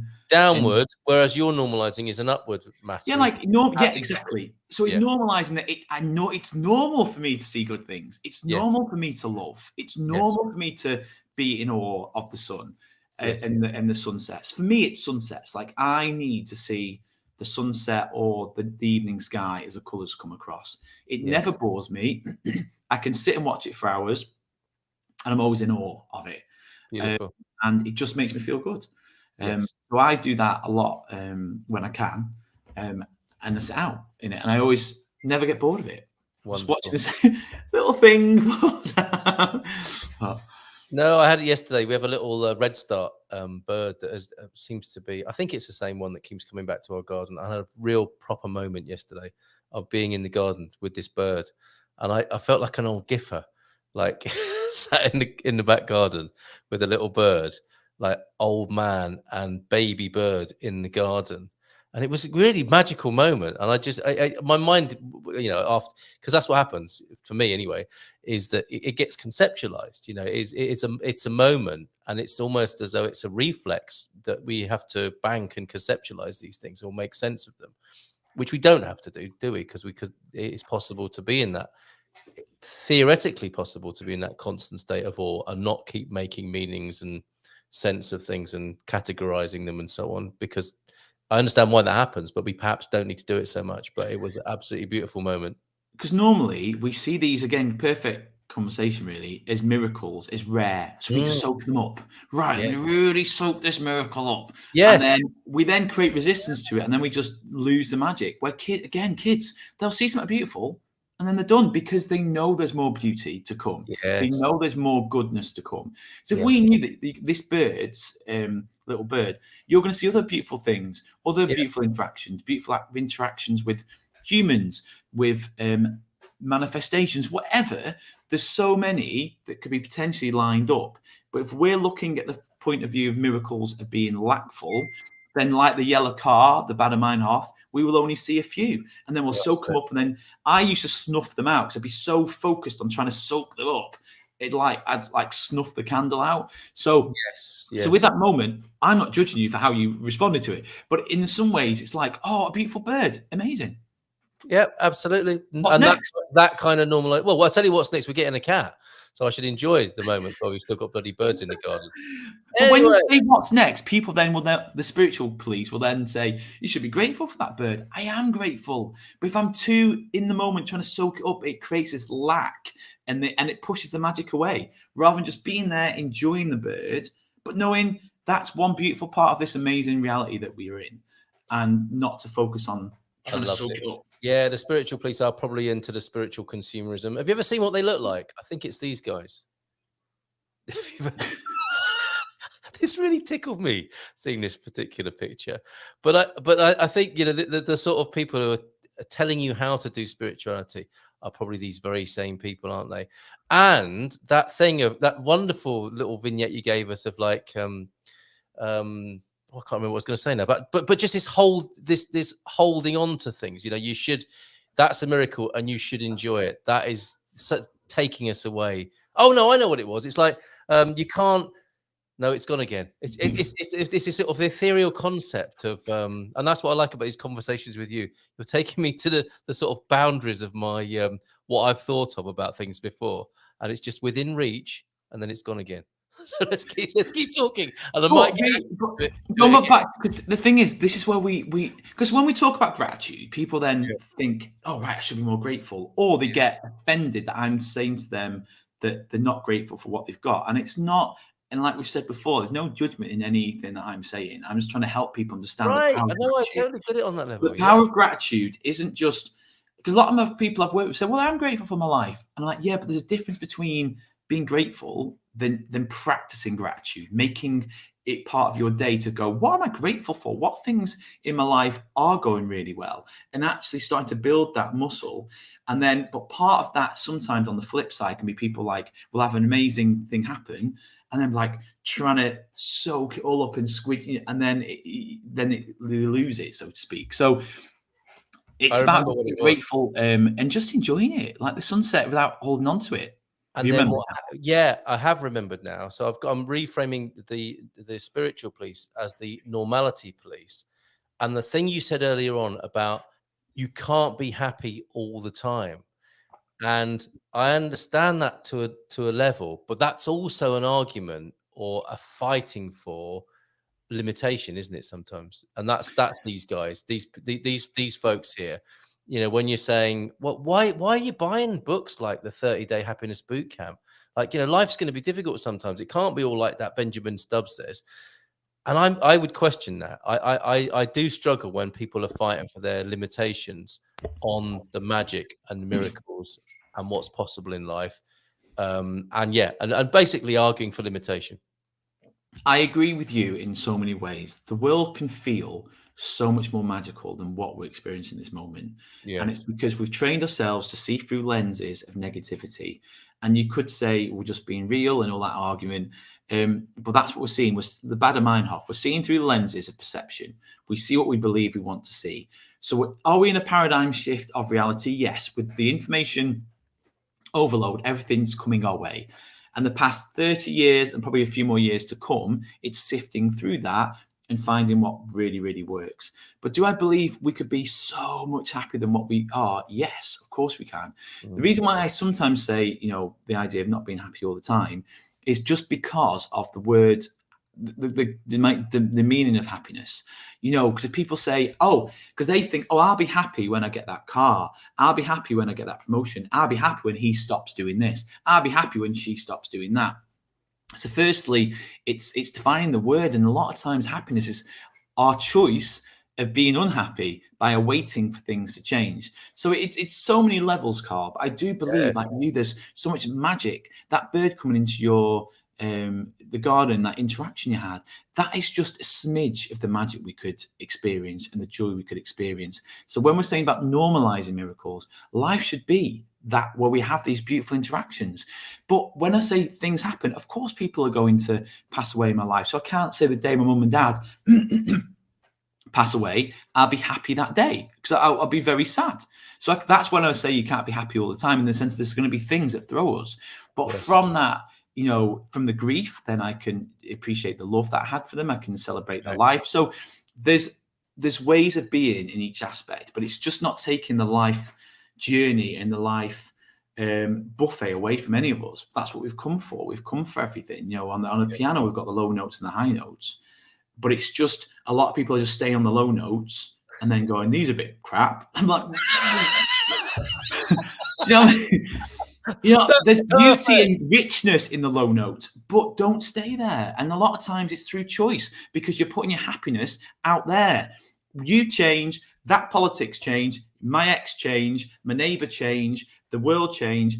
And yes, I want things to shift, but I can't put my happiness in their baskets because I'll be unhappy. So happiness for me is dropping the things and expectations of other people that make me unhappy because I'm waiting for them to change. Like I told you that story of the laptop.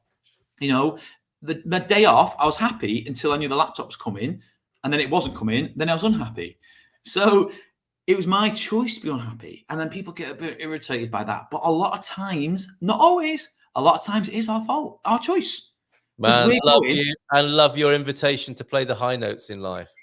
Well, yeah, because people go, and that's with clients, I can be a bit more blunt. I'm like, but you're just doing this, and then go into a bit shit. But that is your choice to watch the news constantly, to be on Twitter, to constantly get updates on your phone. You start training yourself to be different, and you'll start to see differently. You know, a lot of it's a choice. Let's conclude with a couple of dad jokes. We'll actually, there's nothing wrong with repeating dad jokes. That's the whole point of them in many ways. And a lovely reframe here. So Owen's with us this morning. And Owen, he's the food alchemist, but he's also the ring alchemist because he's transformed his wedding ring into a tree of life pendant. We'll call it an ex-wedding ring, which is now fashioned by another friend of ours, fellow GuMPer, Penny Albertella, into a tree of life pendant. And he's had his ups and downs getting it through customs into the country. So big to CTT, the Postal Service of Portugal, for holding it to ransom. But he's finally got it, and it looks fantastic. The picture I've seen of it, Owen, is superb. So well done, mate. That's a lovely end to that particular story. And a beautiful transformation of something that's changed its meaning for you, and now something that I guess holds for you the potential of life and miracles as the tree of life symbol does for people. So nice one there. The dad jokes then, unless there's anything else you want to add or send us on our way with. It's been fantastic talking to you for the last 4 weeks, and I hope we'll do it again, Benjamin. I'm going to miss this, and I'm going to miss the debates. I miss your face. Beautiful banter. And is it me, or has more plants arrived in the background? Oh, there's more plants than when you were last with us. I think yeah. And for those people who think it's a green screen, it's not. Those really are plants. That's not a Zoom. Mrs. M, the lovely assistant here, will shake my tree. There she goes. There you go. Shake a bush. You can't do that with a green screen, can you? No. All my allergies. Yeah. No, I'd like to say thank you before we obviously wrap up with some dad jokes and just go back to the gutter. The dad jokes, not smart. Well, I can't tell the difference with some. But thank you for inviting me on. Thank you for the support of the book, Carl. I really enjoyed chatting about it. I really enjoyed debates, and I really enjoyed just helping people help themselves, really. You know, the good old give a man a fish, feed him for a day, teach him to fish, feed him for a lifetime. So it's just giving people tips and tools, really. That's the idea. Or give a man a fish for a lifetime. There's always a strange smell in the room. But they never tell you that bit, do they? Yeah, they never do. But maybe that could be an extended version. That could be book 2 of that very short fable. Or just go to a Portuguese supermarket. Why did the chicken cross the road? To walk into a bar for a joke. His face is on. What was that, Mrs. M? That was terrible. Or you didn't understand it? No, I understood it. Okay. To walk into a bar for a joke. Okay. Or a choking chicken? No. The motorboat on and I said these wouldn't be smutty. The motor broke on my boat. I had to row it all the way back. It was quite an ordeal. That's good. That's good. That's clever. All right. And I repeat, because you weren't here earlier on for it, if you slap someone in high frequency, it's megahertz. Now, you're on a music course. You can use that, can't you? That is brilliant. I've got one for you, actually, that I got sent this morning, so I can repeat it to you. I've got to make sure it's not my joke. Let me make sure I frame it right. Teach a man to fish and he'll sit in a boat drinking beer all day. As long as he feeds his family, what he does in that interim. Yeah, no judgment here. How does the moon cut their hair? Nicely done. How does the moon cut her or their hair? They eclipse it. Oh my God! Ouch! And that's yeah. Ouch! That was quite good. The punchline I might have got wrong, like the delivery. Yeah. They eclipse it. Eclipse it. Eclipse it. Yeah, Eclipse it. I think it needs. You can't do it a day. Yeah, you can't do it in a modern progressive way. It's like, how does the moon cut his hair? Eclipse it. I think. Oh, does it have to be? Yeah, I didn't even think of that. Yeah, that's probably one of the worst things that can happen to a joke, right? Is to have it explained in forensic detail. Benjamin Stubbs, who you can see talking about his book. What is this event? If people so it's in the Nantwich book Yeah. shop. It's in a village, a town near me. Yeah, and it's 2 weeks off. I think it's going to be absolutely fine. I think because the thing is they have to order stuff in like food, drink, and the last two they sounds so old-fashioned and wonderful. And yeah, no, it's beautiful. But because they've had to cancel the last two, they're worried about mine. But I'm like, I think it'll be fine. I think the people I know will come in just haven't booked yet. So I've told everyone to book and get it done. And not rock up at the last minute. Like rock up in a modern way. Nantwich is not a medical condition. It is an actual place in Cheshire, isn't it? Nantwich. Oh, Itch. Yeah. It is. It's a beautiful little village. Well, town. Town, all right, in Cheshire. Benjamin, thank you. I'd like to write back at you with this. It's been fantastic. And we know, don't we, we'll create the circumstances in which we could talk together again and have some fun hanging out. I think it will be under the love aspect, and not that sounds like a 12 o'clock preview, but I think it'll be something to do with the spreading love. I think because that was really, I think we really both resonated with that. Yes, indeed. I've been thinking about ideas of how we can make that more of a mission.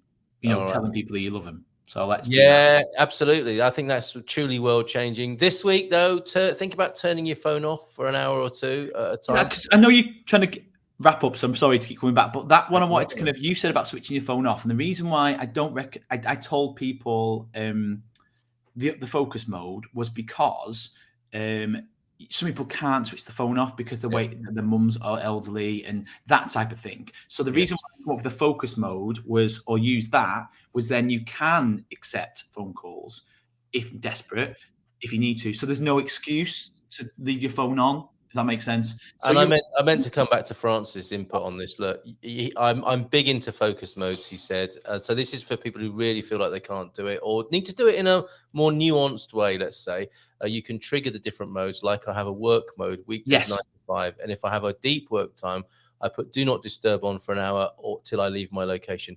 They can work so well. So validation for your from a mental point of view, you feel calmer. It's really weird, Carl. Like even like when James was saying, even you think, well, it's on silent, it's fine, but you're looking for a flash, you're listening out for a buzz. Yeah, no, I get it. Subconsciously. So so the focus mode, I think turn down that part of your consciousness, can't you? Can have it managed.